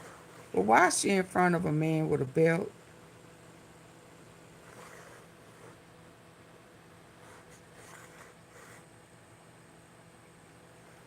With lipstick and but why? And why? What's this pinky ring mess? Oh Lord, let's go. In her home more than 20 years ago. And one of the things that really stands out about that particular case is that it was never solved. The parents were suspects, but were basically let off. And there has been a lot of speculation for years. Many fake people have come out pretending they killed her. And I'm getting to a point here because this is really groundbreaking.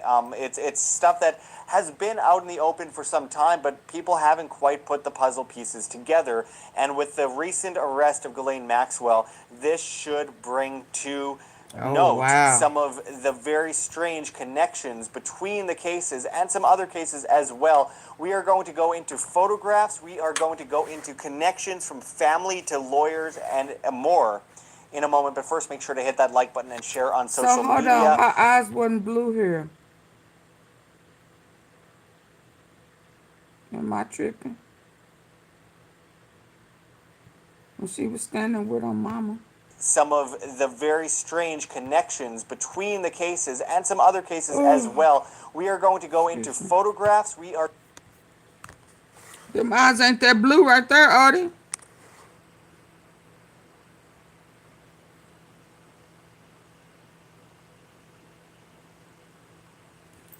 Am I tripping? Are those eyes that blue? Are they as piercing as they were?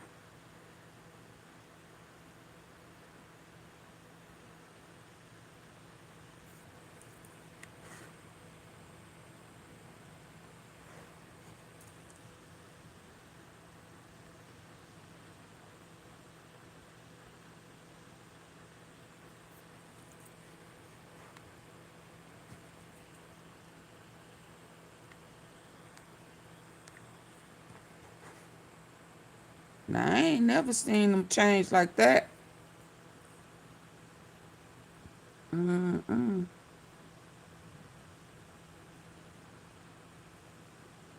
Let's back up. Let's go. Well as BitChute to help us get this message out because it's never lawyers and more in a moment. But first, make sure to hit that like button and share on social media. Y'all please hit the like button. I'm over 3 hours. As well as BitChute to help us get this message out because it's never. 1997 says Jean-Benet Ramsey. Vanity Fair article 7 says Jean-Benet Ramsey. Join our new newsletter at www.iamband.com. Let's get right to it. Now, as this Vanity Fair article from 1997 says, Jean-Benet Ramsey, missing innocence. And it goes into the mysteries surrounding Jean-Benet Ramsey, who was, of course, a child model at that time. But something that really stands out about this article, if you scroll down, is this little caption right here. Although John Ramsey, by the way, the father of Jean-Benet Ramsey, although John Ramsey was a lifelong conservative Republican, he turned to Haddon, Morgan, and Foreman, a law firm almost synonymous with Colorado's Democratic political machine. And I quote, "Take a look at their offices here in Denver," says Chuck Green, a columnist at the Denver Post, referring to the gated mansion that houses the firm. "Then take a walk over to the governor's mansion a few blocks away and tell me which one is bigger, and I'll tell you which one is more powerful." During the 1970s and 80s, Hal Head-On ran Gary Hart's campaign for senator and was an advisor on his presidential campaign. Haddon became known as a power broker and a kingmaker and had a reputation for socializing with clients such as Hunter S. Thompson, Governor Roy Romer, former Governor Richard Lamb, and Congressman David Skaggs are all political allies of Haddon, as is Alex Hunter, Boulder's longtime district attorney. Now, I want to point out for a second here quickly that Hunter S. Thompson, who, of course, wrote some genius books in his time, was also accused of being a pedophile. So I just want to throw that Oh, out there wow. for some context right now. But the reason that this firm is brought up and the power involved is we need to fast forward quite a ways later to an article here we got out of Fox 5 Washington. It says Jeffrey Epstein's confidant Ghislaine Maxwell arrested on sexual abuse charges. And in the article, they mention her lawyer. And who is her lawyer? It says Maxwell's lawyer, Laura Menninger, had asked the federal judge to stay Maxwell's deposition. Oh, well, who's Laura Menninger? Well, Laura Menninger, if you actually go to the website for Haddon, Morgan, and Foreman, is one of the head lawyers at Haddon, Morgan, Foreman, Laura A. Menninger. And she was, well, the firm was involved in the JonBenet Ramsey case. This is interesting, but it goes much further than this, and we'll get into that further in a moment. But nonetheless, you can see this article from 2 years ago. Records show bid to block info from Epstein expose. Okay, and in that article, if you scroll down a bit, you'll find Maxwell's attorney Laura Menninger from the firm Haddon, Morgan, and Foreman noted that the Y'all hit the like button. Hit those three dots at the top so that we can continue to listen without me having to stop. Please, come on. This is, and as I am looking, come on, double tap. Yeah, when I had my incident, I broke my nails and everything. It was crazy. Double tap. Hit those three dots at the top right. Release the Epstein files. She in the Epstein files. I saw a picture. I thought I showed it to y'all. I may not have. And her face was blacked out. It's like, oh Lord. And some of this information, 30 years, the truth. That I'm looking at now is years old. And even years old, they was talked about the Epstein files. Y'all, come on, I need 30 likes. Jumping the FBI agent Ron Walker stunning.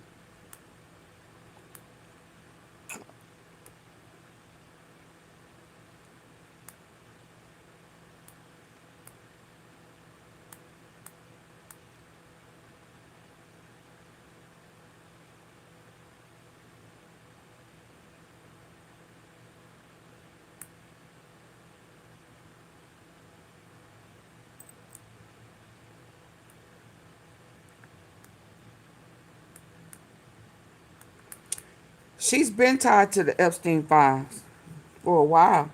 Harold has not stopped fighting to pry open the case's docket in the Second Circuit. Okay, so this is very interesting. We have this connection between Laura Menninger, her firm, Haddon, Morgan, and Foreman, and this connection to the JonBenet Ramsey case, where John Ramsey was associated and working with Haddon, Morgan, and Foreman. And you can look at just recently before she was arrested, Ghislaine Maxwell was filing a whole bunch of documents the night before she was arrested with this lawyer, again, by the name of Laura Menninger from Haddon, Morgan, and Foreman. Filing a whole bunch of documents the night before she was arrested. Recently, before she was arrested, Ghislaine Maxwell was filing a whole bunch of documents the night before she was arrested with this lawyer, again, by the name of Laura Menninger from Haddon, Morgan, and Foreman. Okay, so before we go deeper into this connection, which it does go deeper than that, believe it or not, it's very strange. And again, we have a whole bunch of connections that doesn't necessarily mean anything, though it definitely stands out considering the case and obviously the potential that Jeffrey Epstein and Maxwell, whose father mysteriously died in a boating accident that no one talks about, did possibly work for the government Hey, as Southern agents, Queen. entrapping politicians and famous people and businessmen and bankers in by basically giving them little girls, underage girls, and then using that as blackmail. A lot of people say Mossad, a lot of people say CIA, a lot of people say FBI. So when you have that connection, and then you have the JonBenet Ramsey case, one of the biggest cold cases in history, of a little girl who mysteriously dies, and a lot of people for a long time claim that she was trafficked. And then you have Ghislaine Maxwell utilizing Laura Menninger from Haddon, Morgan, and Foreman, who worked with the JonBenet Ramsey case. That's very strange. Well, look at this photo, guys. And this has been going around a little bit since January that I know of, but you see this photo, what that appears to show, as many people claim, Ghislaine Maxwell Yeah, see, I thought, behind JonBenet Ramsey. I thought this was a new look at picture. this. I'm gonna be honest. I thought this was a new picture that has just recently has surfaced, and they was trying to kind of tie it together. So I really did think that it was new. Not knowing that this was something like 8 or 6, 7 years ago. I thought it was new. I thought that they had just came out with this. And it's not. It's been around for a while. And I gotta find, and then this one right here is the description of the person that they saw. This was the description that that a witness drawing, and then they put this one to it. So I just been hurt. I just been sick, but I thought this was new. I had no idea that this is like 5, 6 years ago, with them showing her at a pageant with this child. And I knew nothing about this description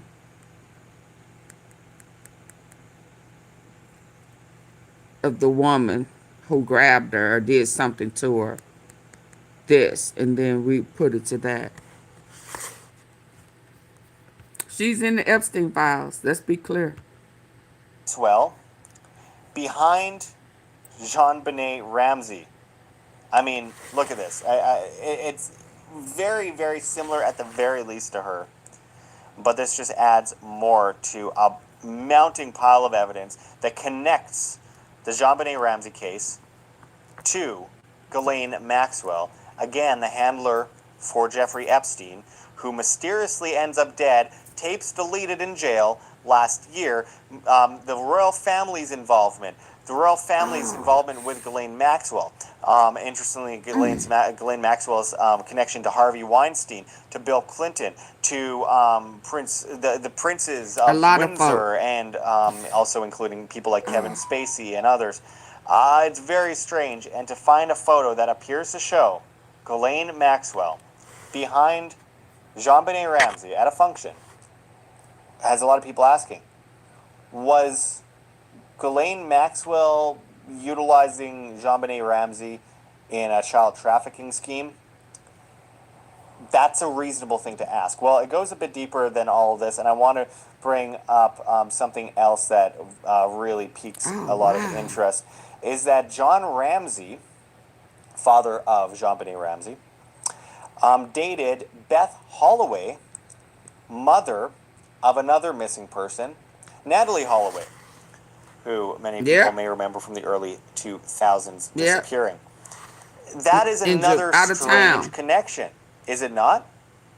She was out of town. To add to the fuel on the fire and everything here, we have other stories coming out right now that are very suspicious. Judge orders Virginia Jeffries' lawyers to destroy their Jeffrey Epstein bars Dershowitz from accessing them, which is interesting because he's involved in the whole Epstein case, alongside Bill Clinton and as well as Donald Trump. There's a huge amount of connection with the most powerful people. Obviously, in my opinion, an attempt to blackmail people utilizing child trafficking to the most powerful people. You can't, it's the best, most convenient way to get people on their knees to do whatever you want if you utilize potentially ruining their life and throwing them in prison for the rest of their life over their head. A lot of these people have no idea they're on camera, being videotaped, and being used for blackmail against them.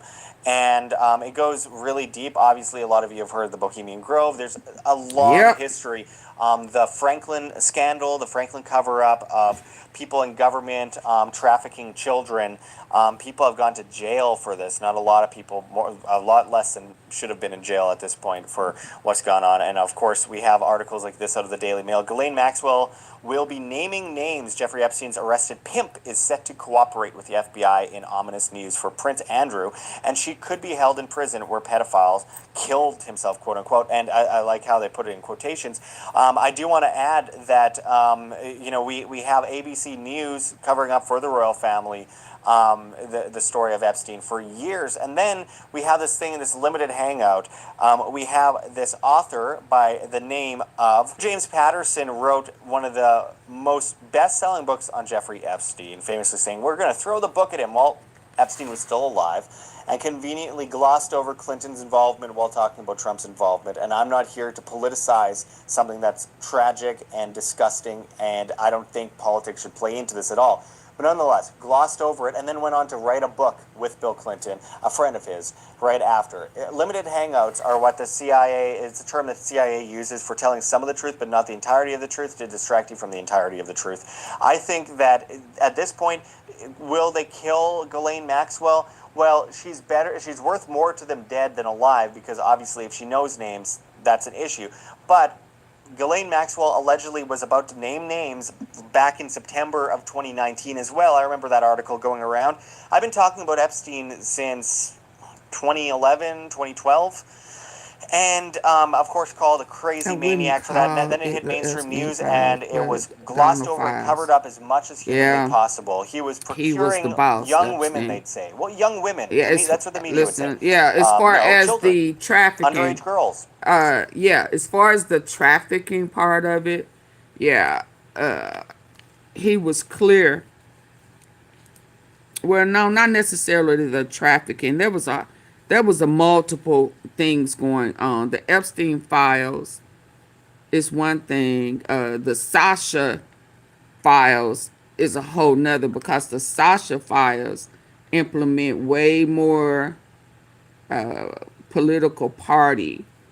But he was very clear in saying that as far as that they had going on in that arena, which was almost kind of different than the arena that the Epstein had going on,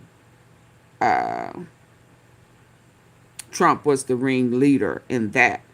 But there were several things that was going on. So that's why I believe with the Epstein files, the emails was saying that Trump was the worst.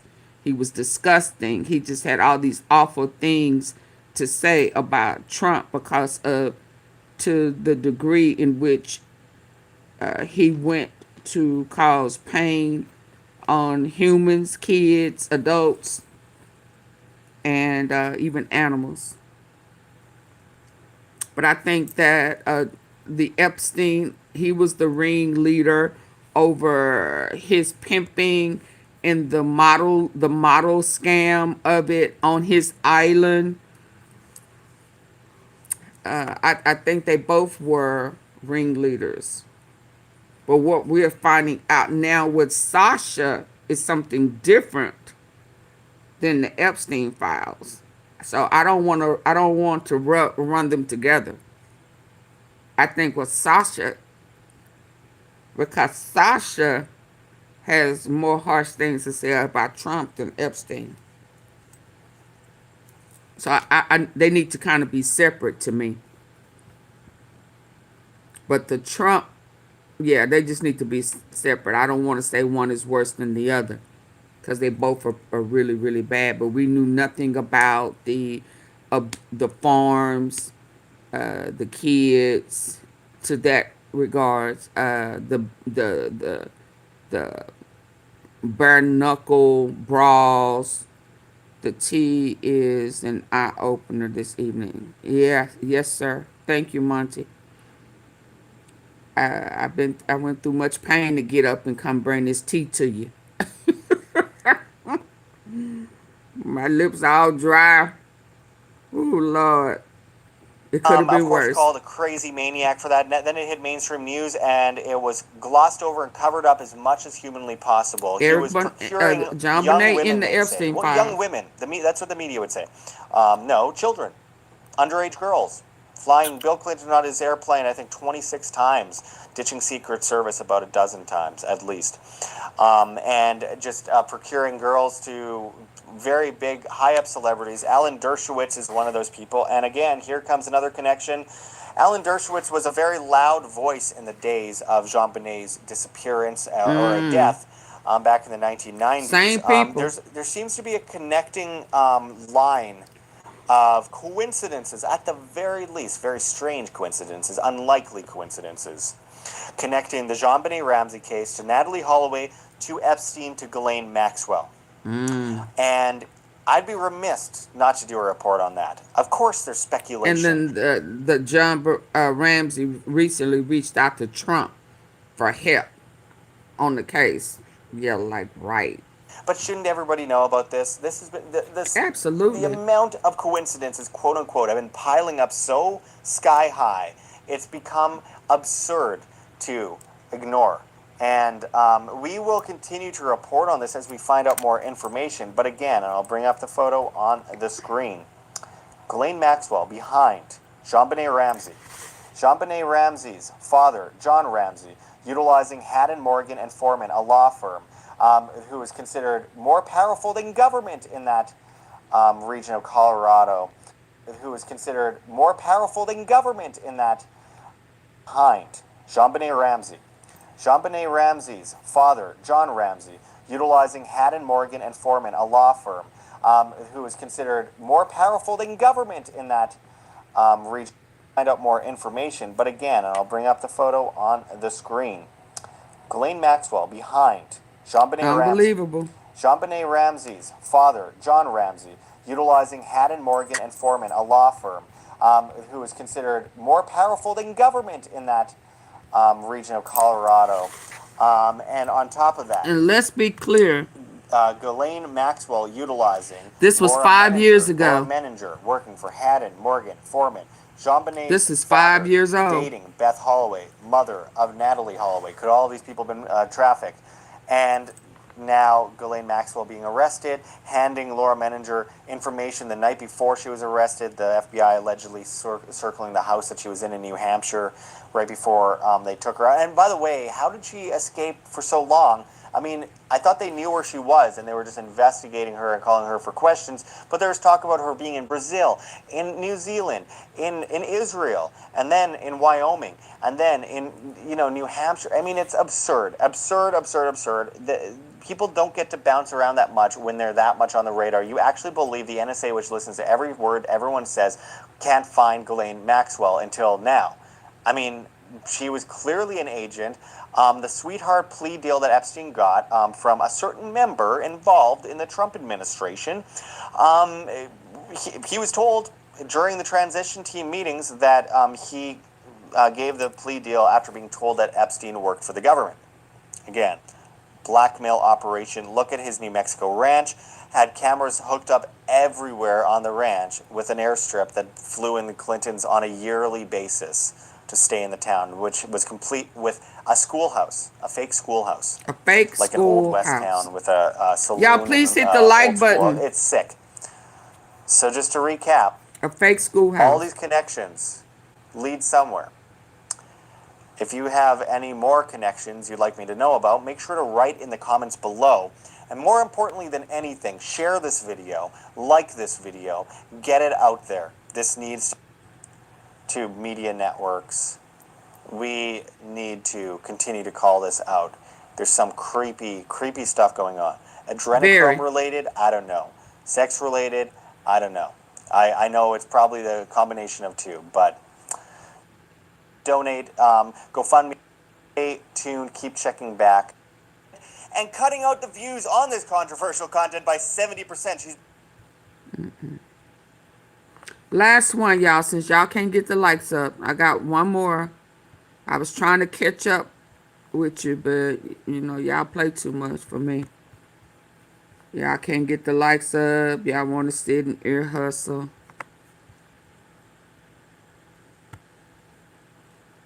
Advance your career with the University of Let's see St. how Mary long this MBA. was. Study online or on ground. Yeah, Choose go from ahead 10 and in-demand leave. Hey everyone, I'm Ashley Banfield, and this Hey, is Drop Ashley. Dead Serious. It is the holiday season. Hard to tell, right? I always do this. Well, at least I try. They die a lot. Sometimes I forget to water them.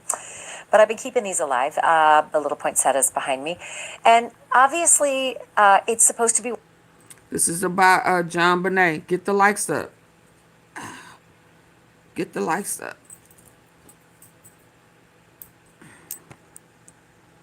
one of the happiest times of the year. It is for me. I look forward Thank you. to Christmas and the holidays all year. I love it. I love Thanksgiving too, but I really love Christmas. Thank And you I for think for a lot of pressing the people, it's a lot hearts. of nostalgia, right? You remember yourself in jammies, opening presents and having family time and all the rest, right? But for those of us who are in the true crime community, and for one family in Colorado, the holiday season can be a very, very dark time because it is a grim anniversary. This month marks 29 Her eyes are not that blue, y'all. since 6-year-old John Benet Ramsey was found murdered inside her family's home Did they in have her Boulder, on Colorado. contacts? That means nearly 3 decades of questions, 3 decades of investigative missteps, and 3 decades of one of the most haunting unsolved cases in American history. John Benet was killed the day after Christmas, 1996. Strangled, skull fractured, her body left in the basement of her own home. She'd been in history.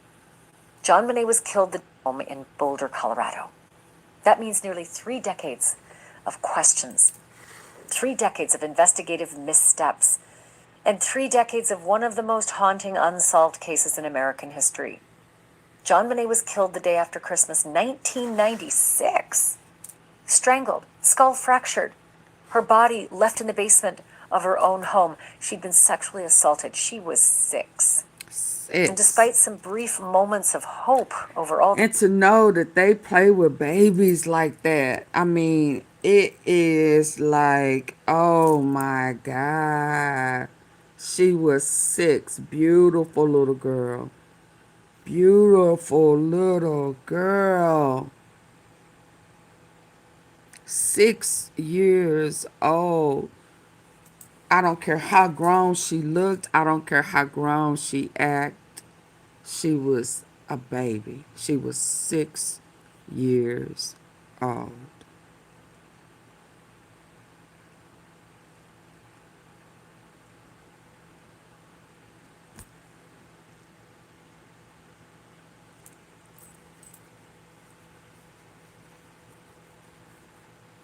And you know, I don't want to put that on anybody. It's just, I don't believe in all these coincidences like that. I just don't. I just don't. Strangled, skull fractured, her body left in the basement. This 1996. Strangled, skull fractured, her body left in the basement of her own home. She'd been sexually assaulted. She was 6. And despite some... I'm just trying to understand, why would they have contacts on her to make her eyes that piercing blue? Because I would expect for her eyes to be psh. But let's keep listening. Lord, this is sad. brief moments of hope over all these years, no one has ever been charged in this crime. But there may be a new development. Boulder police have just said that they have new evidence in this case. In their annual update, Police Chief Stephen Redfern said John Benet's murder remains a top priority, and he outlined new steps being taken to move this case forward. Take a look. This is the story of the one. As a lineman, it's his job to keep the Y'all, power please on. don't make That's me why he end chooses this. Grainger for professional grade products and next Get day the delivery, likes so he can rise to every challenge. Call, click, or just stop by. Grainger, for the ones who get it done. This past year, our detectives have conducted several new interviews, as well as re-interviewed individuals based on tips that we've received. We've also collected new evidence and tested and retested other pieces of evidence, conducted several new interviews, as well as re-interviewed individuals based on tips that we've received. We've also collected new evidence and tested and retested other pieces of evidence to generate new leads. Techniques and technology It is constantly evolve. disturbing. I can imagine. This is especially true with technology related to DNA testing. And how they Detectives sell their continue to kids. consult with outside experts from Pimp them out. across the country, as well as our state and federal partners, to strategize and explore all options when it comes to evidence testing. Police are not saying what. I don't understand this Detectives continue to Freemason consult stuff, with but outside they are part experts of from that across the sacrifice. country, as well as our state and federal partners, to strategize and explore all options when it comes to evidence testing. Police are not saying what that evidence is or who has been interviewed or re-interviewed, but they are confirming that new and follow-up interviews have been conducted and that new evidence has been collected. I can't even imagine that. 30 years after the fact, new evidence. What did you find and where, you know? They also say that older evidence has been retested using advances in DNA technology with help from state, federal, and outside experts. And that got me thinking. Outside experts, because boy, oh boy, they seem to be so much better than our official ones, right? Government experts, meh. Outside experts, awesome. Investigators are once again urging anybody with information, no matter how small, to come forward and tell police. And just as he has for nearly 3 decades, John Bonet's father, John Ramsey, is still waiting for answers and still believing that a breakthrough will come. Earlier on my News Nation show, Banfield, I talked to John Ramsey. Here's our conversation. John, I can't even count how many times you and I meet at this time of year to discuss what's new, what's happening, what's different, what's changed. But something does feel different this year. To hear Chief Redfern say that they've got new evidence, that they've retested old evidence, and that they're using outside experts. Let's start with the new evidence and the retesting of old evidence. Have they told you anything about that? Well, Chief Redfern told us, gosh, I don't know, September, we had a meeting with him, and that he had submitted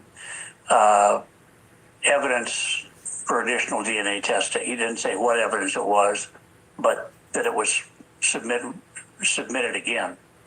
Or perhaps new. We don't know if it was new or stuff that had been tested before. We, of course, have advocated that if certain evidence that was taken from the crime scene has never been sampled, that it ought to be, the main one being the garrote that we used to strangle my daughter. So it's encouraging. And, the key really in progress has been the addition of new leadership there. It was not very good for 25, 26 years. And brought in Chief Redfern from the outside. I've met with him 3 or 4 times.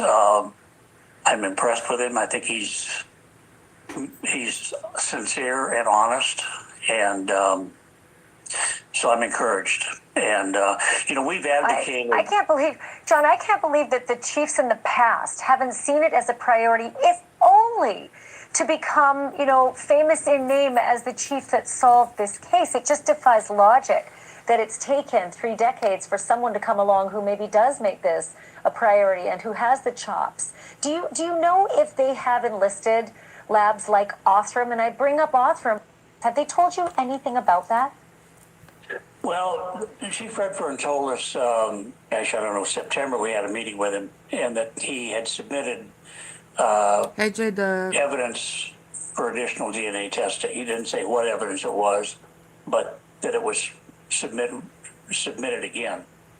Or perhaps new. We don't know if it was new or stuff that had been tested before. We, of course, have advocated that if certain evidence that was taken from the crime scene has never been sampled, that it ought to be, the main one being the garrote that we used to strangle my daughter. So it's encouraging. And, the key really in progress has been the addition of new leadership there. It was not very good for 25, 26 years. I'm talking about And straight, brought in Chief Red from the straight outside. shots. I've met with him 3 or 4 times. I'm impressed with him. I think he's sincere and honest, and so I'm encouraged. And we've advocated. I can't believe, John, I can't believe that the chiefs in the past haven't seen it as a priority, if only to become, famous in name as the chief that solved this case. It just defies logic that it's taken 3 decades for someone to come along who maybe does make this a priority and who has the chops. Do you know if they have enlisted labs like Othram? And I bring up Othram because it's famous for having solved the Idaho murders. Yeah, no, Othram is one of the few cutting-edge labs that can do investigative genetic genealogy. IgG is the term for it. And we've been advocating that the Boulder Police do that, use that technology in our case. I think if they do, we've got probably a 70-80% chance of getting an answer. It's been very successful in solving old cold cases. It's kind of the latest and greatest use of technology and DNA to solve crimes. And I'm going to tell you something.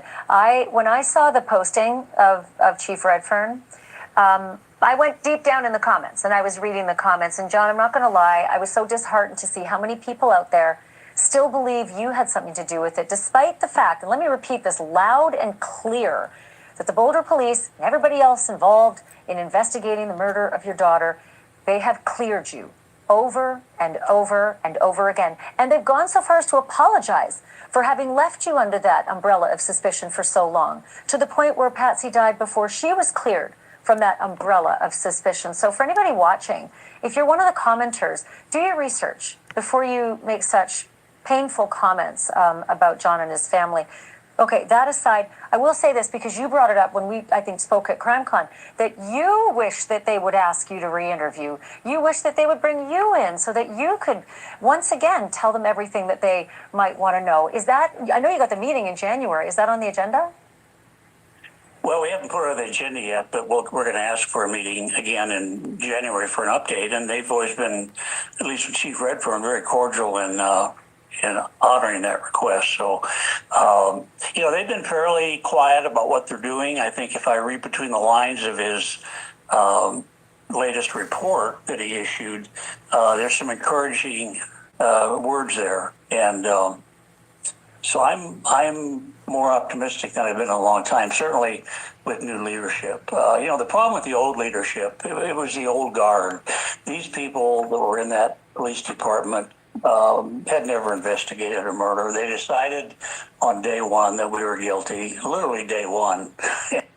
They've been fairly quiet about what they're doing. I think if I read between the lines of his latest report that he issued, there's some encouraging words there. And so I'm more optimistic than I've been in a long time, certainly with new leadership. The problem with the old leadership, it was the old guard. These people that were in that police department had never investigated a murder. They decided on day one that we were guilty, literally day one. And that became the conclusion that they tried to fit the evidence to. And, of course, they ran into problems because they couldn't fit the evidence. Right. I should mention as well, just for those who might be dabbling in the case and thinking that they know more than the average Joe, there is unknown male DNA on John Benet's clothing. Multiple different parts of her clothing, not just one piece. Oh, wow. Multiple different pieces of her clothing have the same unknown male DNA, meaning it's the same DNA from the same person. So that's a critical piece of this, of this mystery. John, have they said to you anything about what new evidence they're referring to and what new interviews they've conducted? No, they haven't. And of course, that's what because she's tied to the Epstein files, and so is Donald Trump, and he needs to release the files. That's why. Test the DNA in the latest format that's Because he's in the necessary to Epstein do files. He's a child IgG, PDFer. investigative genetic genealogy. So everybody that's in And the Epstein that would files be is a very suspect, encouraging to us if they've done that. in my opinion.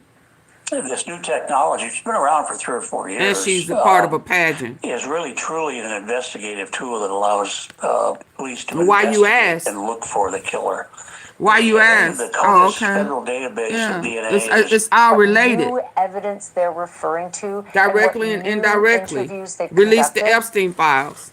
No, they haven't. And She's in the of course, that's one of Epstein the questions files we'll ask is, okay, that he what, does not what want new us to evidence see. do you have? And he does not want us to see it. And there's a picture with Epstein that her face has been blacked out on. Did you test the DNA in the latest format that's necessary to do IgG, investigative genetic genealogy? And that would be very encouraging to us if they've done Very that. disgusting. I don't This new understand why he would technology, it's been think around for 3 or Donald 4 Trump would years. help him right really now. truly He's an reached out to Donald investigative tool. Trump.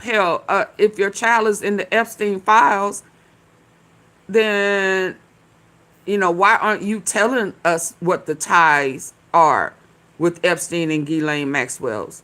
And why are you not telling us, sir, that, I mean, why are you expecting for Donald Trump to help you when he don't want to expose himself? If I knew my child was in them files, oh, okay, he's scared. Okay.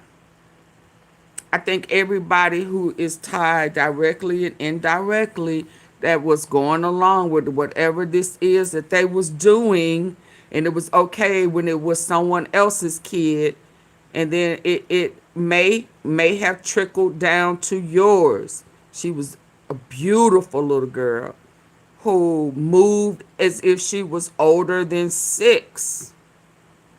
And if somebody is sick and perverted in the head, I wouldn't even want my child around them. But you know, this is what happens sometimes when people, you know, as long as it's not your kid, you're okay with it. And I'm not sure if he's a Freemason. I'm not sure if he's a part of that secret society stuff, but that's what they kind of implying. But this is so not cool at all. And that's just, you know, Sasha is one thing, you know, for it to come out that John Benet Ramsey is in the Epstein files and Trump knew this.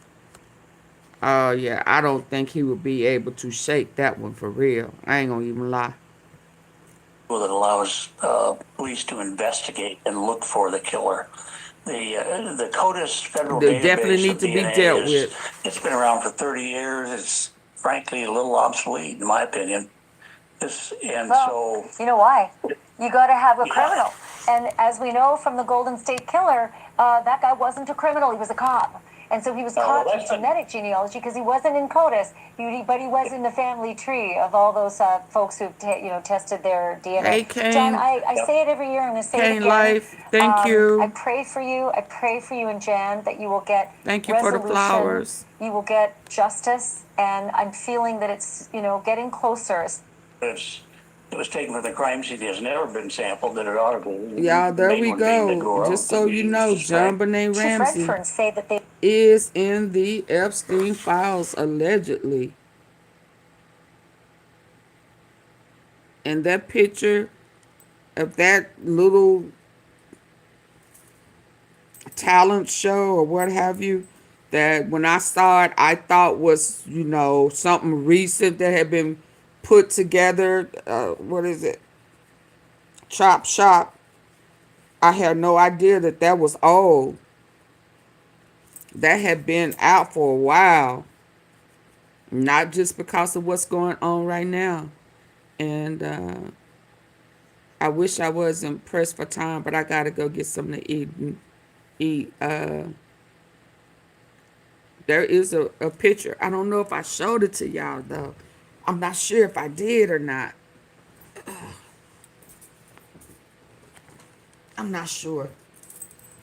But right now I'm struggling, so I gotta end. I gotta go handle myself and make sure I'm okay. Uh, I think I wish I would have thought about it. A baby was hospitalized after being. A baby is hospitalized after being gassed by ice. Lord.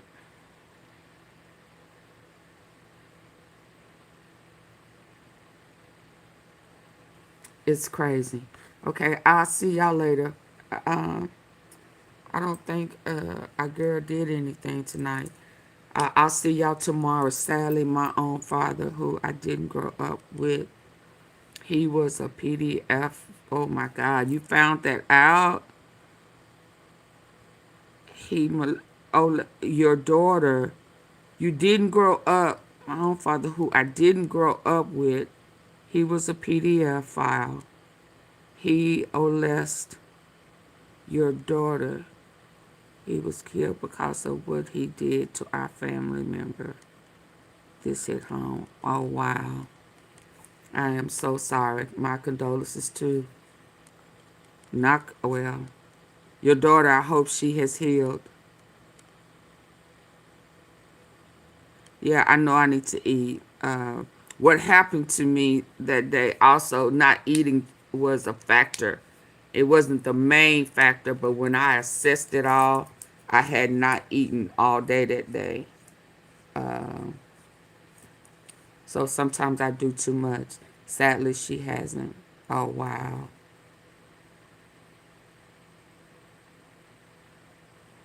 Oh, wow. That's deep. Mm, mm. Thank you for today. Despite feeling sick, take care. Thank you. Y'all have a good night. Have a good night. I'll see y'all tomorrow. If God say the same. I pray for your daughter that she gets healing. If she hasn't already, that she do get it. Uh, I mean, I don't, it's hard. That's hard, to say it's not your, it's just a lot that you can say. But what can you say? It's like, Lord, give her strength. Give her everything that she needs to get past that trauma. It's heartbreaking. Y'all have a good night.